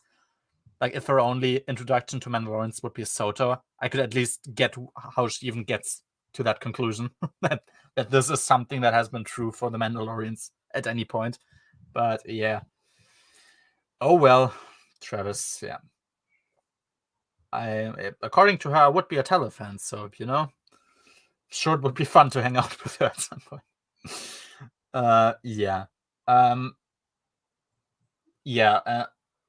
Luke says that people are often tainted by lies that are told by themselves and their own hopes, etc. And you need to actually search for the truth. You can't just sort of accept that what people say to you, even if it's in goodwill. And I guess he still assumes that Arcana only wants the best for him in a way. That even then you can't just trust people with that, which that's a pretty sensible thing to believe. Yeah, exactly. So Luke, Arcana is pretty pissed that Luke doesn't tell her that he knew about the stuff going on because he read the tactical memorandum. Luke explains something that should be pretty obvious, which is that's military secrets. I can't actually share that with you. That's insane that you even want me to do that.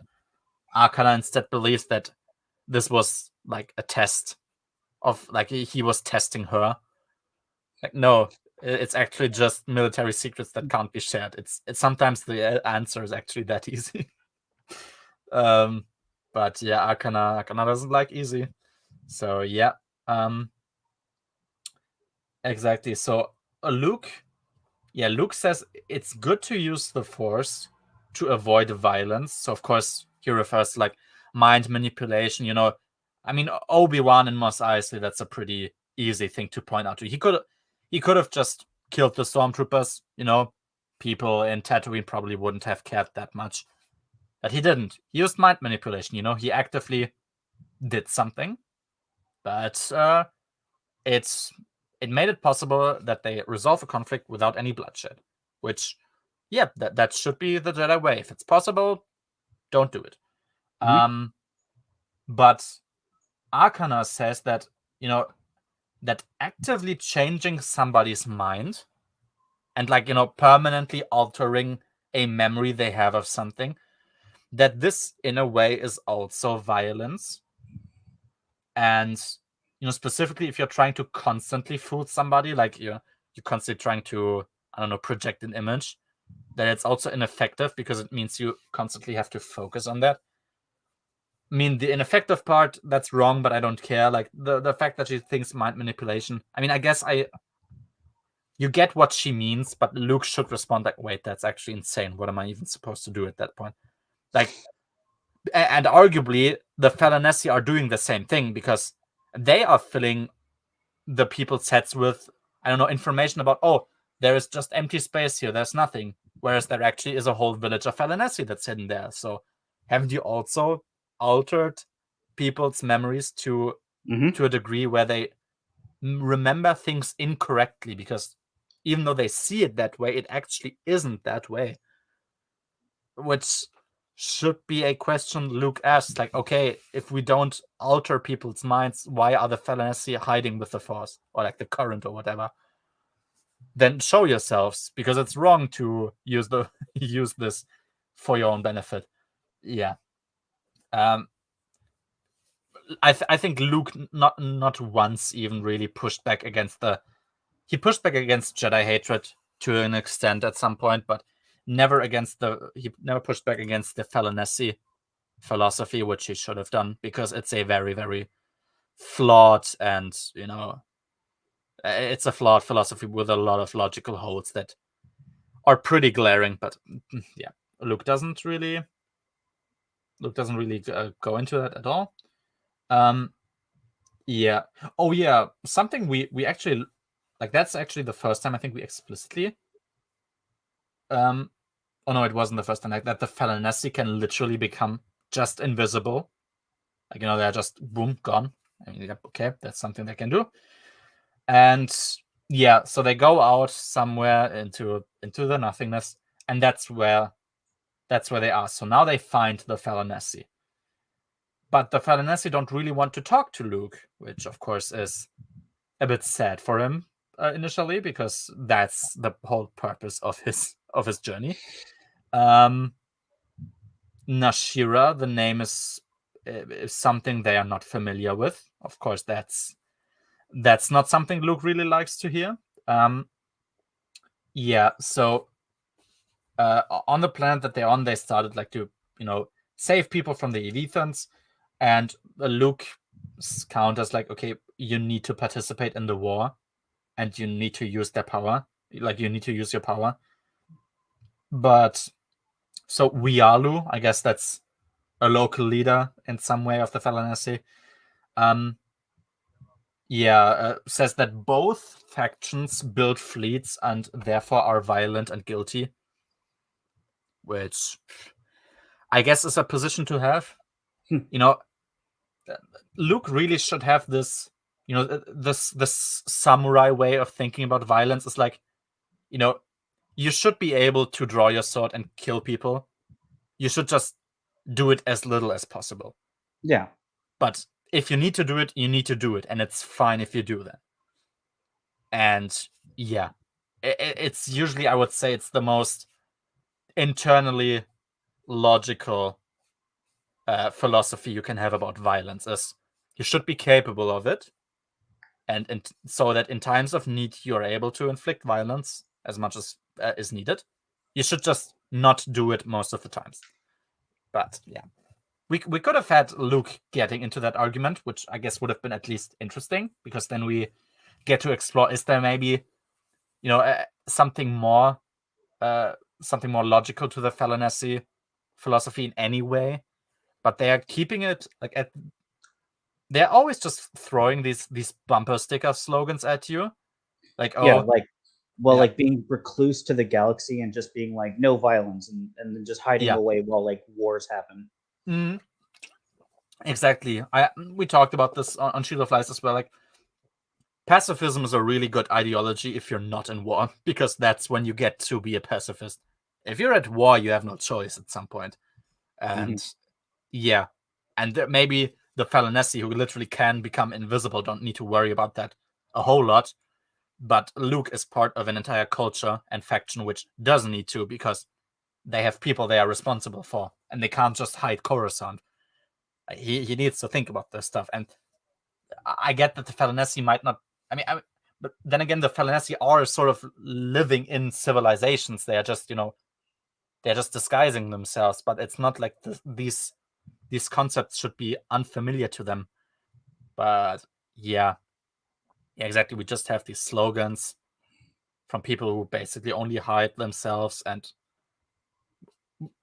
I guess maybe he also knew that if they get into an argument, it would be pretty obvious that Luke would win it.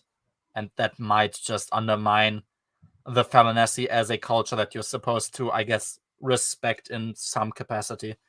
But yeah. But even just like a scene from Luke's like point of view, that's like where he knows what she's saying is bullshit, but he just doesn't challenge it out of like prep, because like he's just curious about them, so he's just going along with it knowing it's all bullshit, because he wants to see where it ends. Exactly, yeah. Or maybe even just, I'm gonna just ignore it. I need them, like, maybe they're gonna be useful in the upcoming battles, so whatever. Just don't fight with them. Let them spout their bullshit. Yeah, exactly. You don't need to have them fight, actually. Yeah, you could just have exactly Luke's internal dialogue, like, okay, all of this sounds like crap, but they might be useful, so I'm not gonna piss them off now, because that doesn't seem to be all that helpful in our current situation. But yeah, he doesn't. Oh yeah, and I also I also, when you have philosophies like this, a good way to test whether they make sense is to just push them to their logical conclusions, to the most extreme conclusions, and if they still hold up, that's when they are probably pretty good. So it's just like, yeah, doesn't like walking and breathing also constitute violence? Because you are forcing your will on your surroundings. You are forcing the air to move, or like the grass to move, or something like that. If they believe in this whole all-encompassing current and that no influence on it is in any way really acceptable, like, where's the limit there? Yeah. But yeah, like we said, we don't need an explicit conflict there. We could just have Luke acknowledge, yeah, okay, it doesn't make the most sense. But yeah, so, but what he actually does, what is pretty cool, is that Wialu does want to come along with Luke, because he has created a plan in which they are going to take Wialu to the front to Connacht and basically create a massive illusion of a fleet that is much more powerful, like a New Republic fleet that is much more powerful than it actually is, in hopes of scaring the Yelithans away during the battle. So, of course, they can win.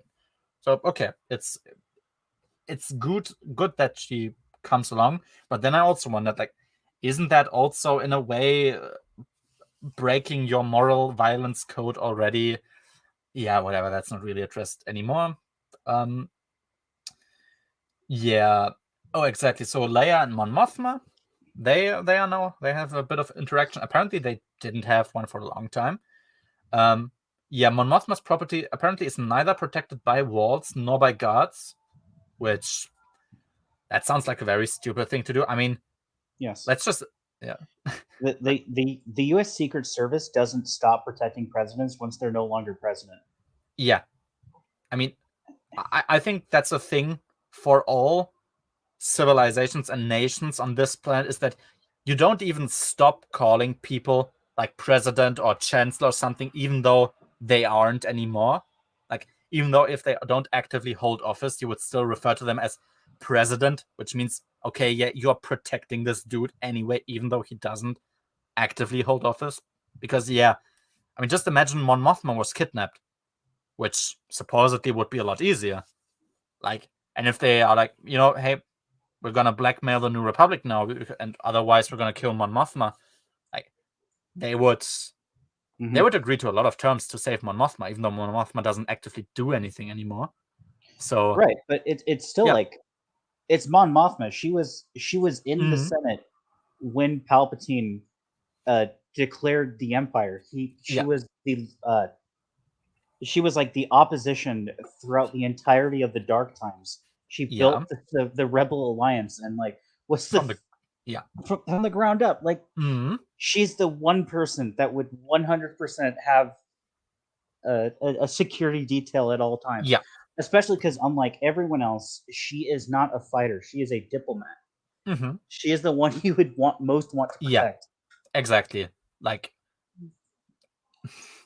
especially, it's a characterization that can get annoying at times, but it makes a lot of sense to me, which is that Mon Mothma really gives off this vibe of being what you would call a rebellion or New Republic zealot.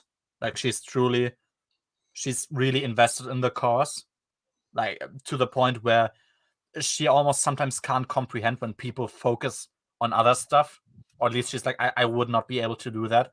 I mean, as far as I know, Mon Mothma doesn't have a husband, she has no children. The cause, that is her entire life. So yeah, and she was there during like the darkest times. Yeah, just her and Bale, and I guess Bel Iblis as well. Like, they have experience.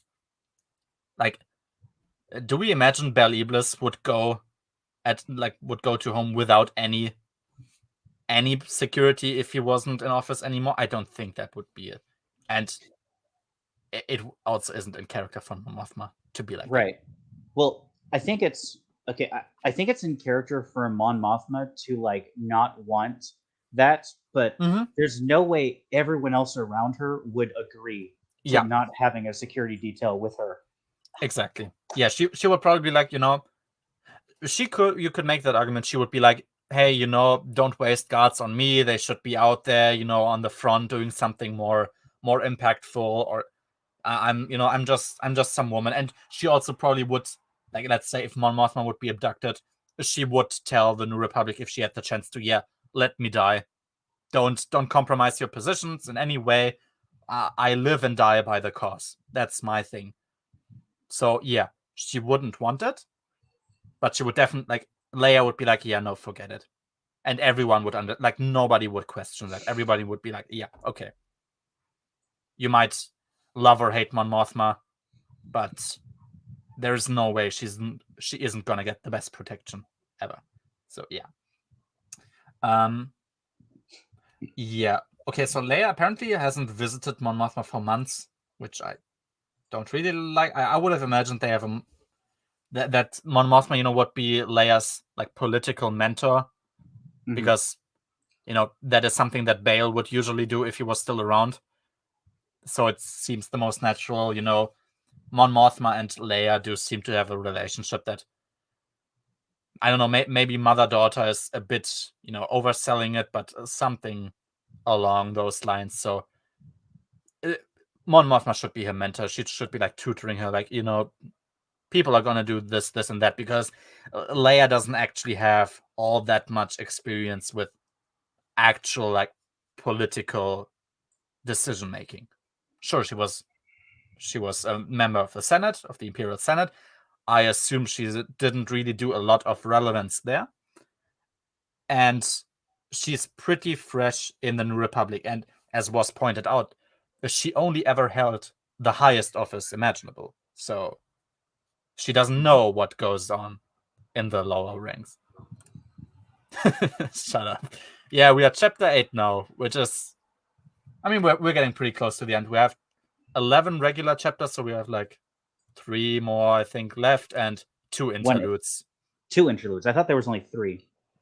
We had, I think there was 5 interludes total, and 11 regular chapters, and also an epilogue chapter. So yeah, exactly. But no, exactly. I mean, it was pointed out in this book, Leia only ever held no office and the highest imaginable office. So she has no clue. Mon Mothma should be there because Mon Mothma was senator of Chandrila in the worst possible time to be a senator for that place. But yeah, apparently they didn't contact each other for months, which I don't like. She suddenly seemed to age a lot. She's, I mean, okay, Mon Mothma was wrinkly. She was, a grown woman at the point where we first met her, but now she's really wrinkly. Apparently she has white hair already. Yeah. Oh, but she explicitly mentions this didn't happen because of quote unquote Fergan's treason. Now that's an interesting way for me to, I would almost say, rewrite history, because Fergan, you can call him a lot, but he isn't really a traitor. He never was part of your cause anyway. He can't be a traitor then. Yeah, he was an Imperial, wasn't he? Yeah.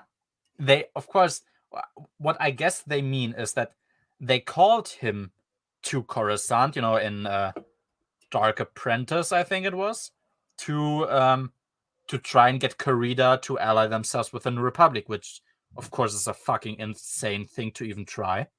But they did it. Okay, fine. I get why they would. And that's where, Fergan poisons her, which they, at some later point, then also find out. So it's that wasn't treason. I'm sorry. He was never allied with you, and he never even gave off a bit of a feeling as though he would consider himself allied with them. So, I mean, I get what he wants. He wants to rewrite it a bit, perhaps, so that whole charade makes more sense, because, I mean, the whole Fergan thing is pretty impactful. That's what got Mon Mothma out of office. So, yeah, I get it. He wants to fix it in a way, but sorry, doesn't work for me. Oh yeah, apparently there's a really horrible weapon by something that's something called Special Operations. It's in their possession. There's some really horrible weapon, and Leia doesn't want to specify about what it is. It's not mentioned at all anymore, so I don't even know what it refers to. I mean, it can't be the Sun Crusher. I don't know what even would be there. There's no Death Star prototypes. There shouldn't be any World Devastators or anything of that capacity, really. So there is some horrible weapon that exists. I don't know. It has no impact further on. So, and I also assume that that's not going to be expanded upon in any other book. So yeah, there you go. Make of that what you will. Yeah, and now, so they basically have a talk, because Leia names essentially 3 things that she now wants to accomplish, and she doesn't know which one she would give up first. Number 1 is punishing Spa. Number 2 is getting Han back, and number 3 is giving up her position, on her own. She would give up the latter, the position part. That's not, it's not her priority to really keep her position specifically. She feels as though she needs to for this conflict, but she's not specifically attached to it that much, which, okay, makes sense. But now she says that she doesn't know what of the remaining other 2 she would pick. Does she either want to punish Spa and fight a war, or does she want to focus on getting Han back? And Mon Mothma responds no, I think you do know what you want to, and you're just you're just afraid that you can't live with your decision. I actually thought that would mean she wants to save Han, because, ultimately her saving Han to the disadvantage of the New Republic would be like ultimately less beneficial for everyone. But no, it actually was the other way around, which, it's a tough decision to make. I mean, we are in this position now. It's unfortunate that we are here, but we are. And I guess you could say, yeah, that's probably something Leia would do with a lot of sadness, but she probably would do that, yeah. Yeah. We get a little quote about from Bale that Mothma shares with her, like, like the really important thing is that you have a clean conscience. Like, you shouldn't do stuff for, of course, like popularity and all of that unimportant stuff. Like, no, at the end of the day, you need to have the feeling as though you actually did the right thing here. And yeah, that's pretty basic thing, but it works. Exactly. So now Leia goes to the Senate to hold her own speech, and she actually gets a standing ovation, which surprised me, I have to say. But it was a very nice scene, actually. So now, she does her thing. She declares war. She gives full power back to Abad, which was something I really liked. And she got another standing ovation for that. So that means, she chooses to potentially sacrifice Han for the advantage of the New Republic. Like I said, I hate that Han is in this position, but I think it was handled. It was handled appropriately if we just accept that this is a situation that exists. Exactly. Yeah. So now we're at the fourth interlude. I don't think there's a lot to say even here. It's still just going strong. We still have archaeologists on Maltha Obex. Puck Picard wants them gone, of course, because he wants to call the Vagabond to the planet, and he assumes they would be in the way and also get themselves killed, probably. They are pretty uncooperative about that. They don't want to leave the planet, actually. We specifically get introduced to one archaeologist called Dr. Eccles. He gets pretty pissy and defensive because he doesn't want to just leave. He wants to accept the risk. So Pac Picard shares with him that it's a Keller ship that is going to approach the planet now. And now we get a bit more about the Keller. So they had something inside of them, like I think their bodies specifically. It saves the memories of their ancestors. That's, I guess, the best way you could describe it. And they compared it to in the way that humans would use a library to store memories. They directly carry that in their body.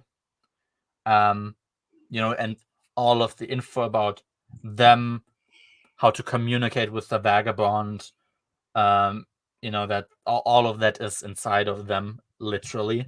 Now the Vagabond makes a surprise entrance to the planet, so now it actually was successfully called to Maltha Obex. And yep, that's really all there is to say for this chapter. It's funny, I have the least to say about those chapters, even though they are the best, because it's just, it's pretty straightforward. It's the characters are just having dialogue about what is happening to the Keller ship and what's gonna happen when they eventually arrive. There's not a lot to point out here. It's just pretty well done. Chapter 9. So we're moving towards the end slowly here. We're back with Chewie again. So he gets more info from Formailly. I think Formailly, that was the cellar where they got all their specific equipment for. He gives them info specifically on how to enter a Superstar Destroyer and how to quickly go to the incarceration block. Chewie said, of course, Lumpy is like, wait, should we? I don't know if it was Lumpy or one of Chewie's cousins, but it's like, should we trust that this guy is telling the truth here?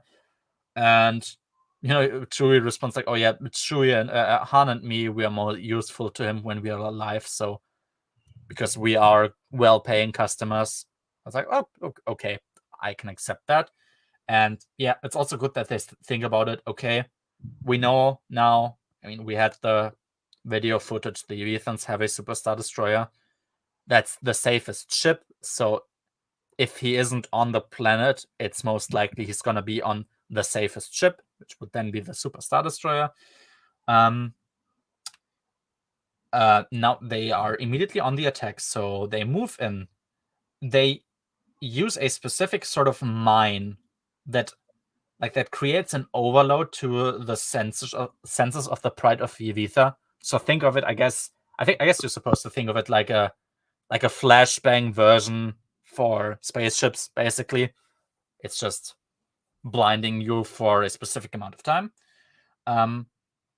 They then dock against the ship, basically to cut themselves. Like they have cutting gear. They are cutting themselves inside of the ship.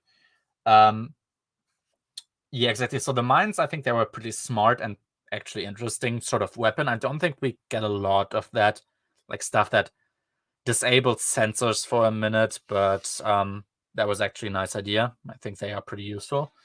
Yeah, but we get this that I don't know, maybe it was just described weirdly, but we have this scene where Lumpy is like looking outside and seems as though the starships of the Evethans know where they are. They just don't shoot at them. I don't know, maybe I misread that, but that's how it looked like to me, that they are there, but they don't fire at them, which I'm not sure either, because we later learn that it worked, that all of that worked that way because of Falanesi. Maybe you could say that that's also part of her influence, that they hide the ship or something. But yeah, that's the only thing I could make up, and I guess that would make sense because we know that Falanesi helped Chewie proceed, so that could just very well be the case. Yeah, exactly.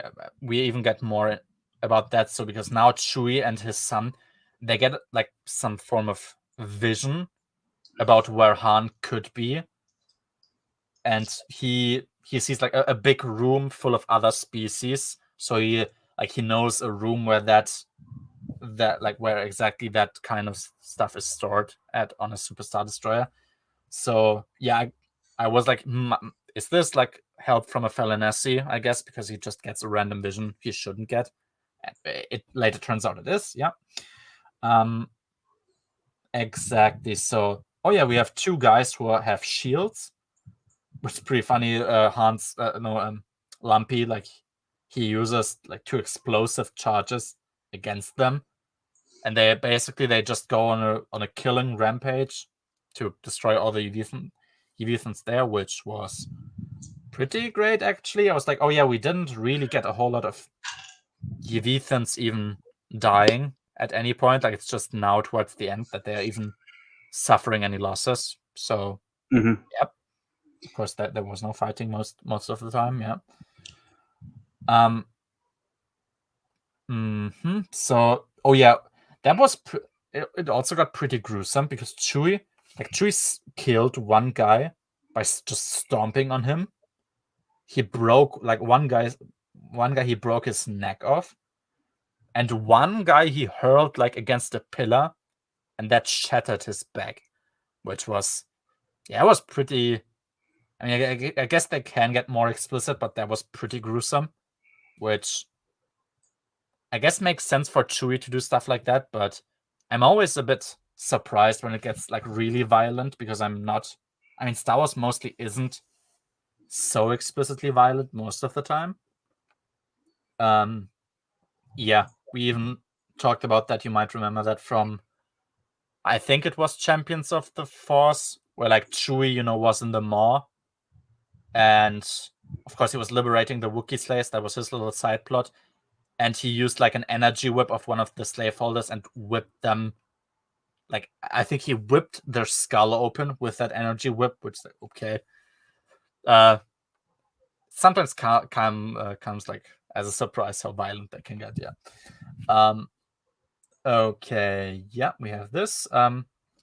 Yeah, we quickly get introduced to a woman called Inara. So Inara is a Felnessi who created illusions, basically, that also included other prisoners. So Han, there's this little scene where Han is like, "Hey, let's go. We can move along now." So Chewie and Lumpy have reached Han. Like, "Hey, come along." But nobody moves, and that's when he sees like Inara actually created an illusion of other people being there. Like, she managed to help them escape in some way, like weeks ago at this point, and it's only her and Han who even were on the ship at that point. And she also doesn't choose to go. It's like, no, I need to be here to keep up the picture of their being prisoners, so I can't go. Which now also makes me wonder, I guess she needs to be present to create that picture, because she also just might have left and still keep up the picture, but she didn't. Maybe I don't know, but yeah. So she stays behind. She's gonna die probably. Yeah. Or I guess she probably dies, but she just doesn't get mentioned anymore. Now Luke arrives to the scene as well. Abad and Co, like, in the beginning, they're a bit disbelieving that any of the stuff that Luke wants to do actually works, which is to use Rialu to create a fake fleet that's supposed to scare off the Evethans. But there's a quick demonstration, and then they believe them. So yeah, nothing more to say here. Chewie also lands on the same ship. He sees Luke, and he's not, especially since Han is pretty beaten up, he isn't all too happy about seeing Luke, actually. His first question, I think, was like, where the fuck were you? Which, yeah, that is a sensible question to ask. Like, hey, you're looking pretty fine. Like, where the hell were you when Han was abducted? It's like, yeah. Luke doesn't really try to defend himself too much, I think. Luke was like, oh yeah, I didn't know that this happened. But, yeah, you chose not to learn about it when you could have. So, yeah. I guess not informing yourself on purpose, fully knowing that even that there is an armed conflict going on, a full-on war at this point going on. At some point, you're just trying to be blissfully ignorant, I guess. But yeah, Chewie is correct to be really, really pissed off about you. Okay, yeah. Now, right towards the end, we get introduced to surviving Imperial slaves. So, they explain how, like, the former Imperials basically taught the Evethans how to build. Yeah. And I also wondered, like, this is something we meant. I think this was mentioned in Shield of Lies, exactly. That's what we mentioned last time, is that they made up this thing about Evethans being able to, like, look at stuff and immediately understanding how it works. Basically, making them all-knowing so that they can just build all these great ships without theoretical knowledge. So now we get that the Imperials taught them how to build stuff, but if they do understand how everything works anyway by just looking at the stuff, I don't get why they would need to be taught in any way. They have ships there, they can just look at the ships, but whatever, yeah. Yep, exactly. That's really that. We talked about the technology already. Yeah, so there are still Imperials left on Pa'al, like one of the penal colonies, where they still are held in prison. And what they did is basically, like, create a little underground structure, you could call it, where they start to slowly learn about what's happening, what's going on in the universe. They also slowly connected and I collected a few little spare parts of technology that slowly got them to I think to repair a ship or something, to be ready at some point to escape, which is pretty nice actually. Chapter 10. So now we're at chapter 10.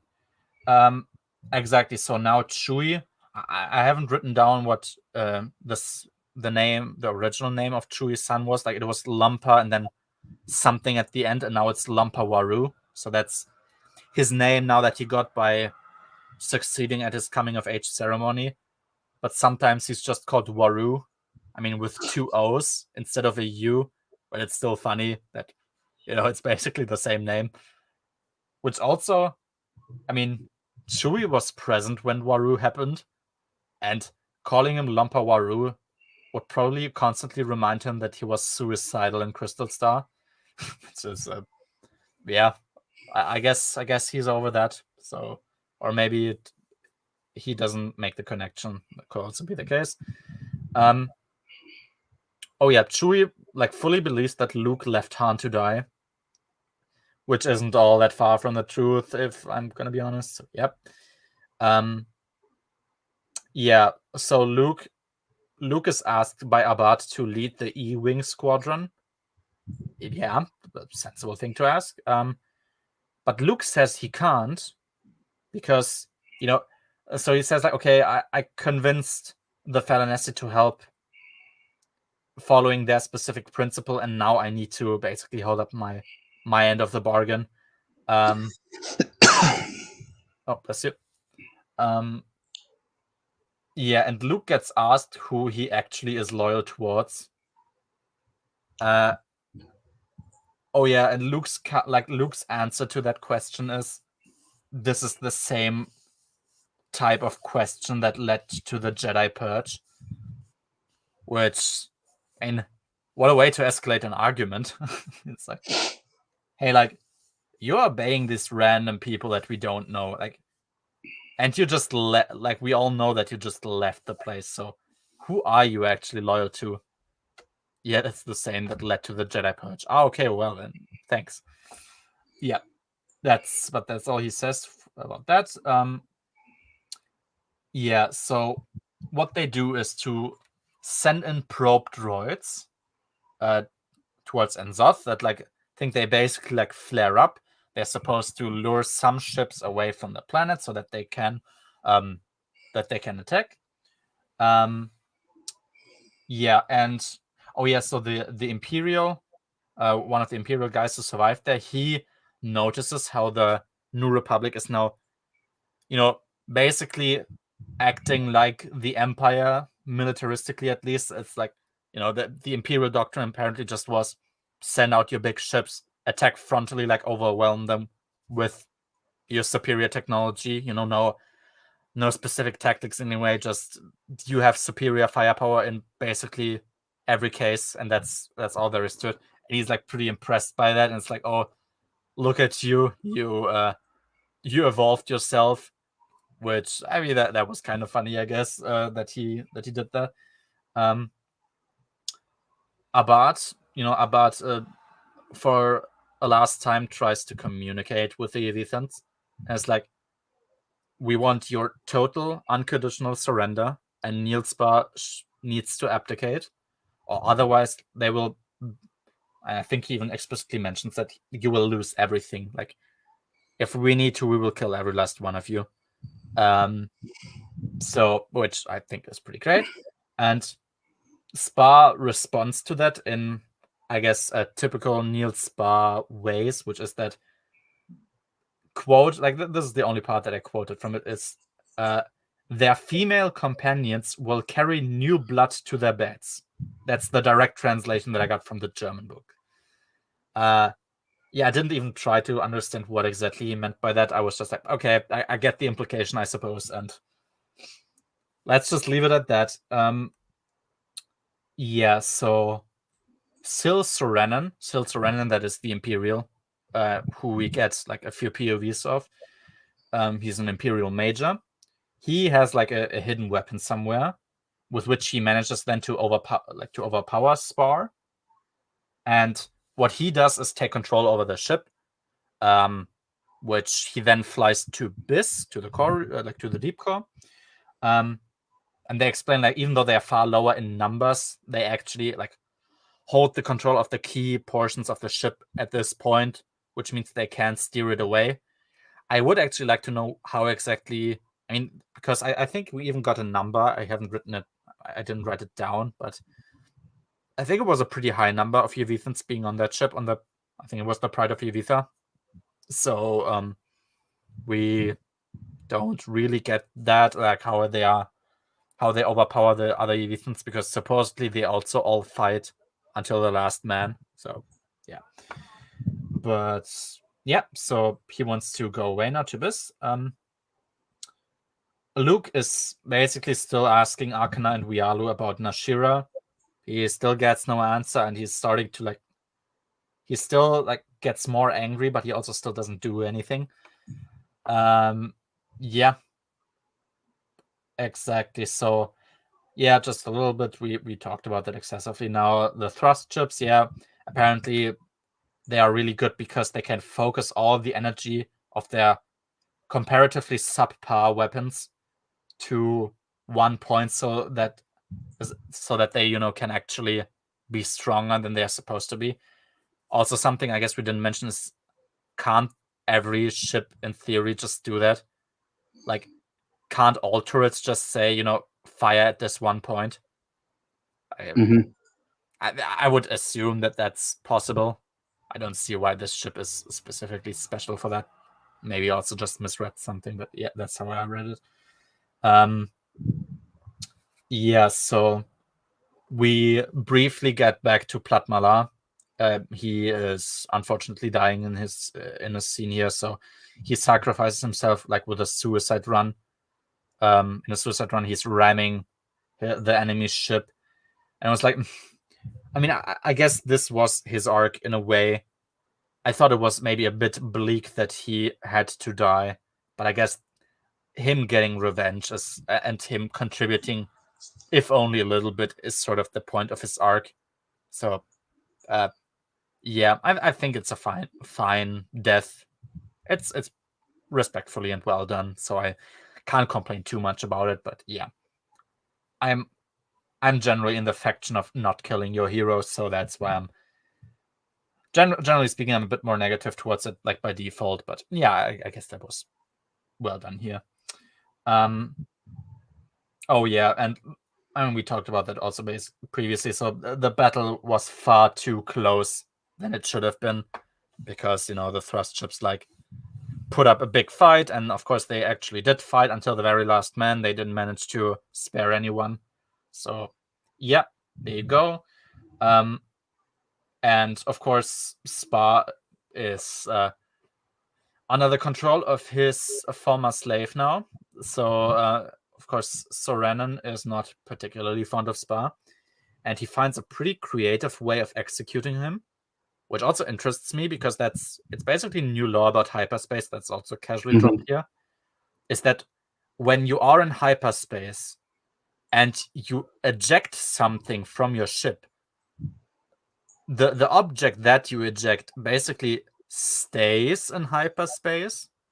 So they spoke about how they used to occasionally lose some stuff in hyperspace, and they just never found anything, not even debris or something. There's nothing that they find afterwards. So I didn't quite know how that works, because hyperspace is also this thing that is it is it like wormholes that they are using, or is it just moving really fast? That's what I always assumed. It's just you are very fast, but it's not literal teleportation. It's like a different dimension almost that you go into, but you have to go into it at a velocity, because so this is a thing that they bring up in New Jedi Order and Outbound Flight, of why they haven't explored other galaxies, is because there's the edge of the galaxy, there's a hyperspace barrier that's once you get to the edge of the galaxy, you cannot travel past that using hyperspace. Oh, which is why the Outbound Flight has to travel using subspace. Okay. Yeah, I guess that makes sense. Yeah, I mean that's that at least makes sense why the unknown regions aren't really explored that much. Yeah, but exactly. I mean, what I always assumed is that it's just moving really quickly because, of course, we have this thing that I mean, that's even from A New Hope already, is that you can't, of course, you can't just shoot into hyperspace at will because you can ram a planet or a supernova. That's what they use. So yeah, because like it's an alternate dimension kind of, but it has like a they're called mass shadows. It's like large planetary bodies that generate a lot of gravity have like a physical manifestation in hyperspace that you have to avoid. And that's also how interdicting technology works, is that you essentially create a mass shadow of your own using like gravity to like trick the hyperdrive computers into thinking there's like a planet or a star there, so that the automatic like safeties bring you out of hyperspace. Yeah. Which, yeah, that's still one. That's still a part of technology I really, really like, the interdictors and how they work. They are pretty interesting, like that it works like that. Yeah, but I guess you could say that to a degree, hyperspace is just another dimension, exactly like a wormhole in a way. But yeah, the real space is still a part of hyperspace because exactly all these planetary bodies and interdictors, they have a representation of themselves in the hyperspace, like the mass shadow, which does still influence it, even though it's more or less in another dimension. Yeah.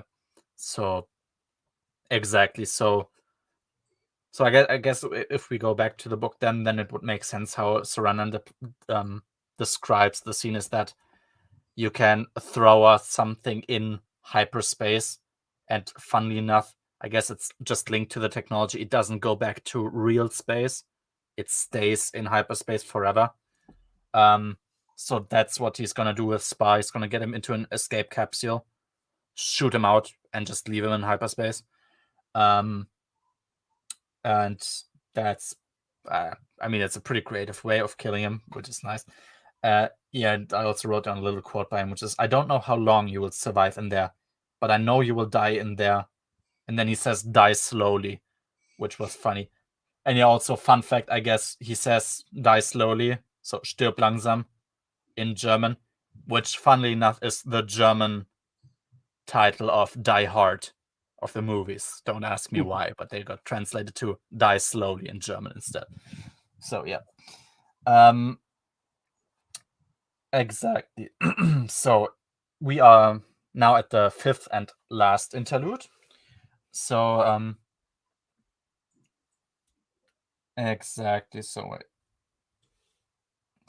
apparently it's actually possible to get so invested into data searching. So that's something we have like with Lobot now. So Lobot is communicating with the Vagabond directly, and apparently it's a thing like if you data search, like if you communicate directly with another entity, whatever that entity may be, you can actually get as a cyborg get so lost into that that you fully like operate on the level of the counterpart, like you're fully accepting his way, I guess, of working, which can be really risky for a cyborg. We don't really get what exactly the consequence of that would be, because it doesn't happen to Lobot, but there's the implication there that it could if he isn't careful in some way.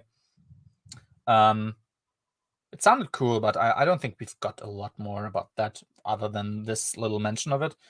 And yeah, Lobot, he has been communicating now for a while, and he fills in Lando on what he's found out. So the ship isn't really aware of what it is. It just knows what it does and what it's supposed to do. So it's like it's not quite thinking, but to an extent it knows things. So which I think that was pretty clear from the beginning. It was something like this. Okay, it's not gonna be actually an actual brain there, an actual living being that just happens to be a ship. No, it's something in between machine and ship. Exactly. So now they return to Keller. There is an attempt to communicate the ship. So basically, the ship now has its specific response pattern, which means that it's circling the planet and it's basically just waiting for a signal on what to do next. They tried to so I think that was Puck Pickard who did it. They of course had a record about what Lando sent out to the Vagabond right at the beginning of the Black Fleet crisis. So they tried to do that instead. But of course, the specific thing was that 3PO actually sung like the code words, which was the way it was supposed to be. Whereas now I assume it's just, a robotic voice recounting the words, but not actually singing them like they're supposed to be, which the Vagabond understands as an imposter and as a threat. It's totally believable. He is destroying, so they sent out like relay satellites, that's supposed to communicate there to help them. Now they destroyed that, and now they are the Penga Rift. So the Penga Rift, that's the ship by Dr. Eccles. He needs to try and give the signal himself instead. And there's a clear attempt like to try and get the Vagabond without actually destroying it. So, they also wonder like, should we just try and shoot it? But they're like, no, let's actually not. Let's try to preserve this thing. So again, just a pretty straightforward chapter. I think that, the finale on this, I think that's in the epilogue, like what actually happens now. So yeah. So the last actual chapter now, chapter 11. So the battle's over. So now we have Luke with the Feloness again. They don't offer him to come with them. They say, no, they don't want him to come along. And yeah, that's where Arcana admits that she has no clue about his mother. She talks about, her actual, blood-related mother who ratted out the Feloness to the Empire. Yeah, I wrote some not so nice words about what Rialu and Arcana do, so let's just not repeat that. But yeah, exactly. So that's the thing. Arcana's actual mother sold out the Feloness to the Empire. So the reason that Arcana took Luke with her is because she was afraid of him, apparently, and she believed, and that's something she says, that he was as dangerous as Palpatine, which is quite the statement. I mean, Palpatine has a pretty explicit and clear, probably public record of what he's done. Everyone sort of knows, so that's quite a thing to say. And what she wanted to do is give him what he was missing, like from the Force, like that final part of the puzzle, I guess, what the Feloness have. She wanted him to get that as well. I was like, yeah, you see, actually, Arcana was just really nice to him all the time. Like she was just being helpful, and Luke was too dumb to understand, I guess. I don't know. And yeah, the name Nashira actually is that's actually just a woman who tried to get Arcana away from her mother and get her to the Feloness. She was what she always wanted to have as her mother. So that's why she named Luke's imagined mother that way. Luke is understandably a bit miffed about that information. He tells her that she isn't trustworthy at all. He says to Rialu that she must think he's pretty stupid for even believing her in the first place, and that she needs to put in a lot of effort if she's supposed to be different than her traitorous mother. So he tells that to Arcana, which is quite the understandable reaction to that, I would say. It was like, oh yeah, hello Luke, welcome to the world of the living again. Like, yeah, we missed you, Luke. You've been gone for a while, but you seem to have come back to your senses, which is good. I mean, better late than never, I guess.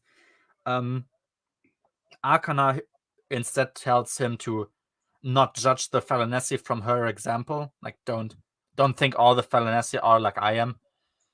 Which I guess it's at least nice that Arcana realizes that what she's done is sort of fucked up, and she's not trying to justify it. She's yeah, okay, I was doing pretty shitty things, and try to be more positive towards the Falanesi. We're not all like that. Like, oh, you know what? Fine, I'll give you that scene, I guess. But he instead says, the only thing he saw was manipulation, which sort of is the deal of the Falanesi. So that's also a logical response. Oh yeah, Rialu, like before she goes, she says that Leia is welcome on their way. I'm like, please just don't. Leia isn't even a Jedi. We don't need her to worry about Falanesi things now as well. Yeah. That's notoriously going to be the one thing that I can credit to Dark Empire, is that Dark Empire acknowledged that, yeah, Leia would start learning Jedi stuff and probably would start to become an active Jedi. Maybe not like Luke always flying around doing missions and stuff, but in some capacity, like something at least, but yeah, we don't get that. Exactly. So and now we get the conclusion of what actually happened to the Keller. So now that's not in an interlude chapter, that's actually just in this chapter. So apparently one of the moons of Keller had a problem with like its orbit, which caused, and that was what, like, I think at some point then it just crashed on the actual planet or something. That is what created the initial ice age that now covered the majority of the planet in ice. The Vagabond basically was built like a museum. It has all their ideas in there, because I think it was said like a century before the tragedy happened, the Keller at some point realized that they are doomed basically on this planet. Interestingly enough, they didn't try to escape, at least not most of, like, some people remained there, but a lot of people did not.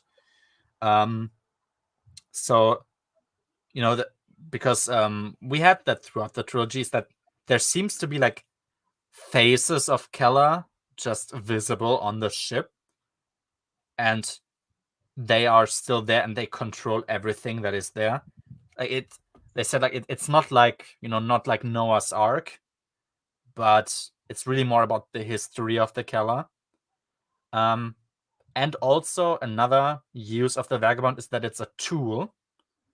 So what it's supposed to do is to like basically like to collect energy from the remaining moons, which it then converts into heat, basically. Which it shoots out towards the planet, so it slowly starts to melt the ice that was there. So that at some point, the Keller that are remaining in a way can go back to their planet and repopulate it.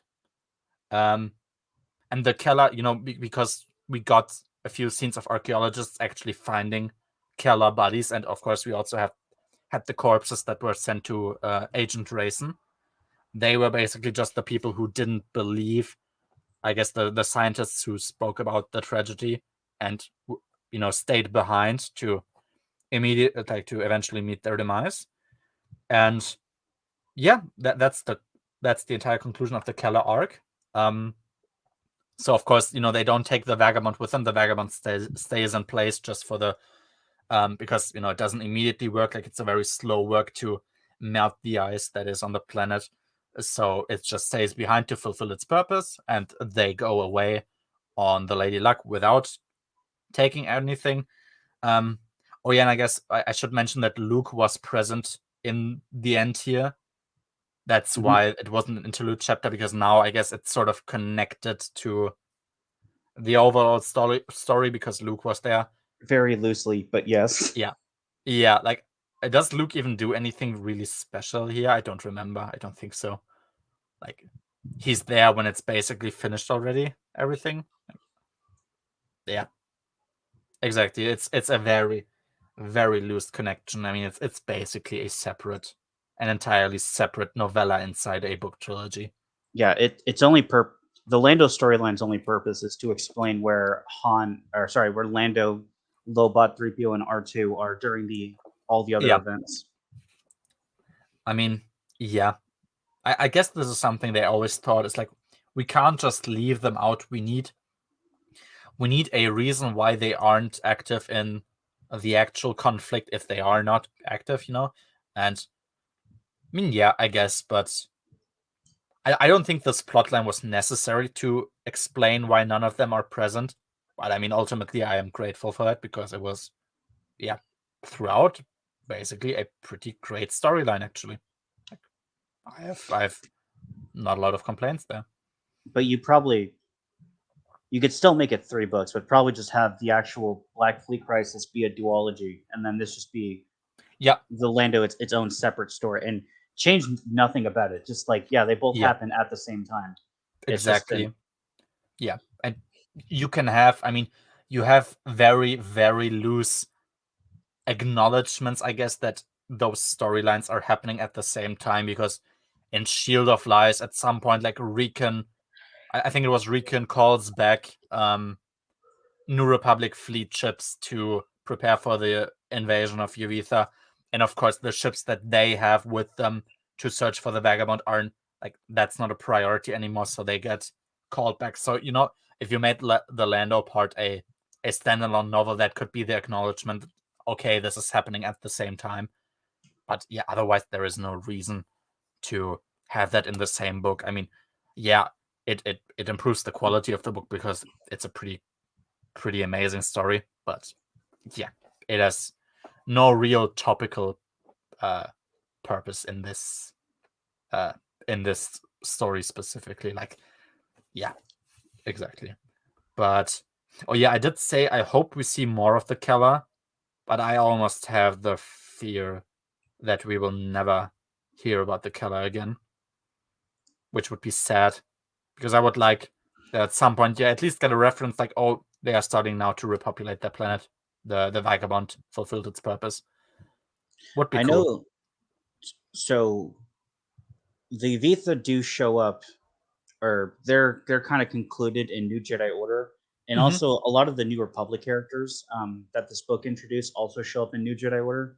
Oh, that's nice. As well. But yeah, I don't remember anything with the Keller. Yeah, that's sad, because I mean, sure, they ultimately might not be a huge deal, but judging from the Vagabond, it's pretty clear that this was a very, very advanced civilization. Like, the Vagabond is overall a pretty impressive military vehicle. Like, even though it's not supposed to be, I mean, it was pretty potent at defending itself from most enemies, actually. And I'm sure, because, I mean, there are conscious Keller on there, and the Vagabond, did communicate with with Lobot, that in some capacity the Keller, which would come out from the Vagabond, would remember that the New Republic people helped them, and you could have some interesting connections there. But yeah, at this point, I have a pretty good feeling of determining when I read something cool, like, oh, is this ever gonna mention again? Probably not. Yeah, sad that the Keller are dead, because they were nice, yeah. But yeah, exactly. So now we're basically finished. We only have a little epilogue left. So the epilogue is Luke getting back. Basically, he has I admit, pretty nice reunion with the Solo kids. His arc basically is like, okay, I still want to know who my mother is, but I should focus on the family I do have right now. Which, okay, it's sort of sad that apparently he needed an arc for that, but okay, we are in, I guess, in an overall positive That is the nice thing about Denningverse, is that at the very least, not Black Blue Crisis, Dark Nest pays that off. Oh, well, that's good. There you go. Maybe that Denningverse did Yes, something. there's a plot line in Dark Nest where Luke finds out about Padme. Oh yeah. So you have that to look forward to. That's good. Oh yeah, Noah always describes it as R2 finds a Blu-ray about the prequels and watches them because he randomly apparently always recorded stuff happening. Yeah. Okay. Yeah, that makes me think. If we imagine that TCW does happen in the same universe, and there is this plotline in TCW where R2 gets kidnapped, of course, because Anakin didn't wipe his memory. That does in theory mean, because R2 is always present, that R2 probably also recorded the marriage of Anakin and Padme.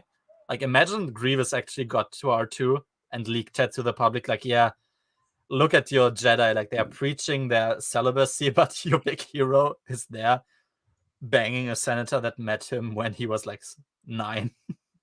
Well, she was 14, so she was 14, yeah. So I guess they were both they were both out of question, but yeah, that is retroactively pretty funny, I guess. Yeah, exactly. So Luke is there. Luke also now determines that I should probably teach the Solo kids, which they are 7 years old. I think at this point even more. It's kind of late for that for that conclusion. That should be I would focus on getting them trained really early on, so they don't even have any temptation of going the wrong path. But well, Leia first was pretty indifferent towards him, which is perfectly reasonable. But then, at some point she just gets teary-eyed and she forgives him. In isolation, that was a nice scene. I can't say too much about that. It's just sad that the scene even had to happen. But yeah, like I said, the scene itself is nice. And yeah, that was everything about the book. That was Tyrant's Test. I guess now it's time to give this book a rating. So I wonder, you want to start out of 10? What would you give this book? Again, it's hard to give individual books in this series ratings because I don't remember the individual books so much as the trilogy itself. Oh yeah, I see. That's true. So, but I mean, I guess you still remember what books were your from favorite to least favorite. So maybe just you can give that now that we're finished with the trilogy. I remember 1 being the worst. Okay. And then I can't remember if 2 or 3 is my favorite when I read it. 3 just I wasn't too I wasn't satisfied with the ending of how they beat the Evitha in that final battle. I thought it was a little that part was a little weak. Yeah. I get that, yeah. But 2 and 3 are kind of tight in my opinion, I think. I don't know if either one is better than the other. I see. Okay, yeah. Yeah, so like I said, I mean, Pico is the same with me. I would rank them probably 3, 1, 2, because I guess 2 just was I think generally the most uneventful book, because I think the least direct progress was made. Maybe it's not quite right to say it like that, but at least in the trilogy. And I guess book 2 had by far the biggest Luke Arcana section of the trilogy, as far as I remember, at least. So that being my least favorite part did seal the fate of number 2 for me. But yeah, now that you say it with the Evithans, they did establish that the Evithans are a race that don't give up. They will not give up. And sure, they have destroyed the fleet there, but I mean, there is still there's still planets full of them. So, like, do they find peace, or obviously they don't eradicate them because they are an NGO, but do they subjugate them? I don't know. Yeah, it's just a loose plot thread until New Jedi Order wraps it up. Oh, okay, I see. And it's late in New Jedi Order too, so you almost kind of forget about it. I mean, then again, maybe that makes it more impressive that they even bothered to clean that up. Like, I think nobody would have criticized that if they didn't, because that isn't necessarily their responsibility. But that they did it all, it's nice, I guess. But yeah, I did say, like, I think the first one I gave like a 5 or 5.5 out of 10. I'm still not 100% sure on that, because I always try to imagine, like, what did I give other books, and I know that Darksaber was a 5 to me, so I don't even know if I don't like Darksaber more this one. But yeah, so since I liked the third one the best, I would say I gave this one like a solid 6 out of 10. I would say maybe even a 6.5, but I think 6 is where I'm at nowadays.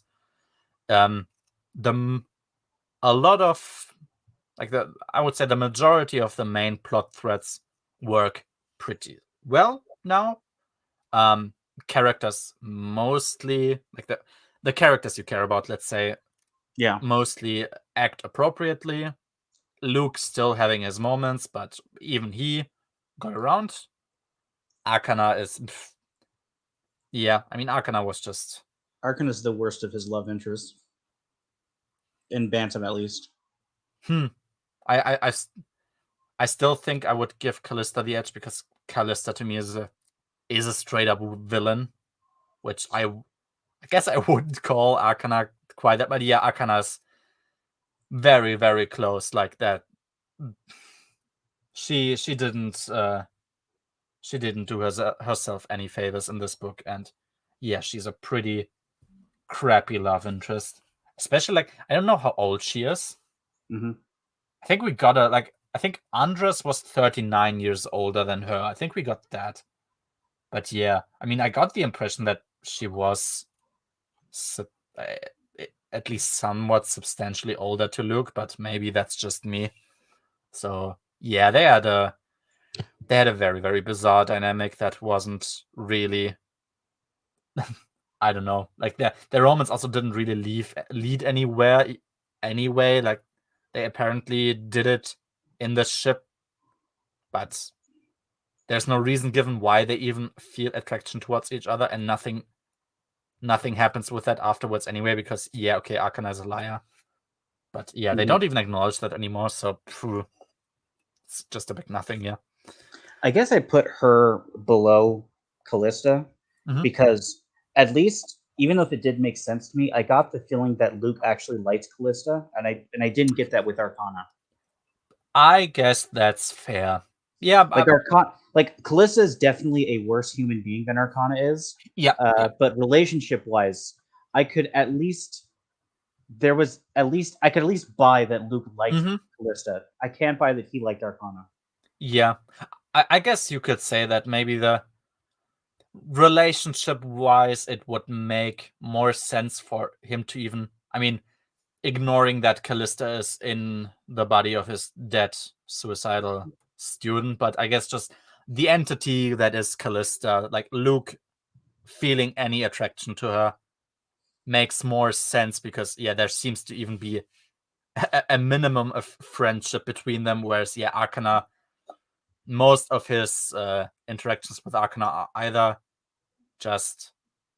he's just on the defensive and he's not really saying anything, or they're openly hostile towards each other.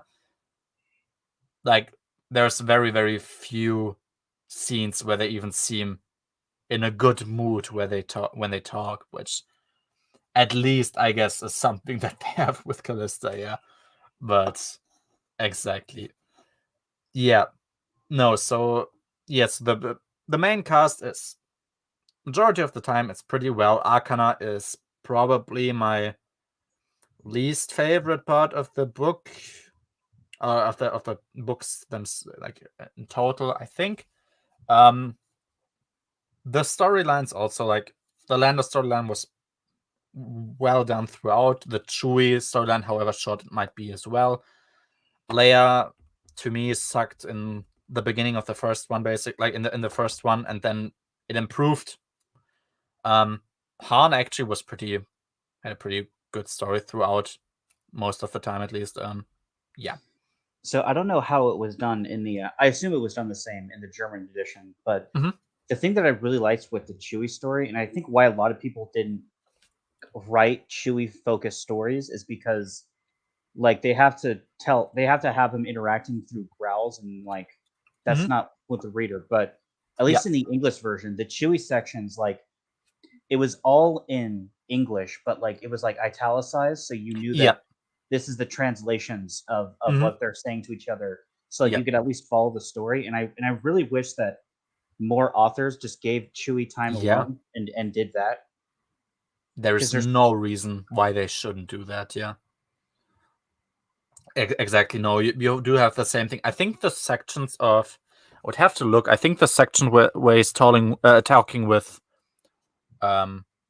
Lumpy, I think they are not italicized because I guess it's just two Wookiees speaking to each other, and so you wouldn't need them to write it like that. But yeah, I think I remember sometimes when he does speak to humans who speak basic, then it's italicized. Yeah, I remember.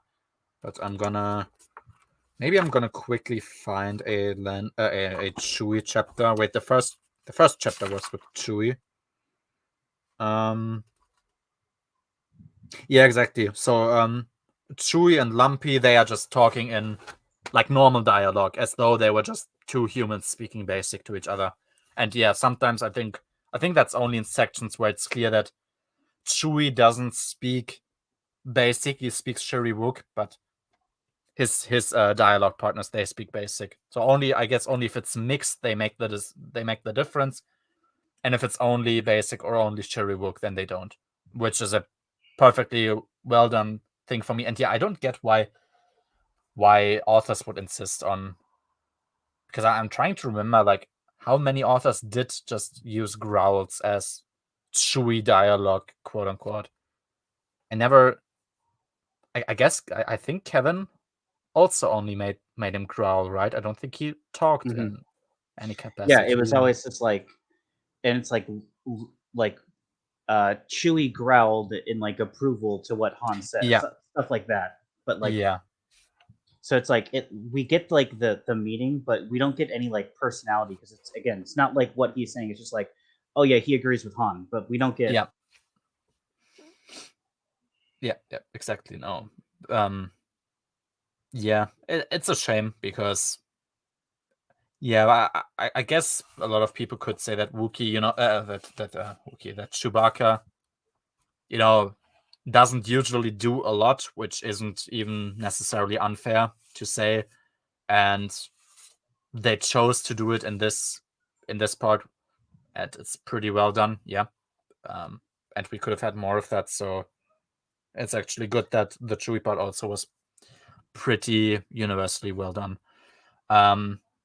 Yeah, I guess that concludes that. So I would give it, for now, I guess, a 6 out of 10.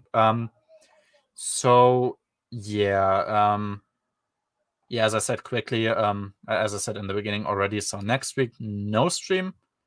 Then the stream then the week afterwards, that's gonna be Lando trilogy, then probably all of Jedi Prince, then New Rebellion, then Daily Trilogy, and then we're gonna move on further in the timeline with the Corellian trilogy. So yeah, I guess if there is nothing more we want to say, that would be it, I guess, unless you have something to say for the end. Nothing more. Then if you managed to listen until here, I will thank you, and yeah, hope to see you next time. So see ya.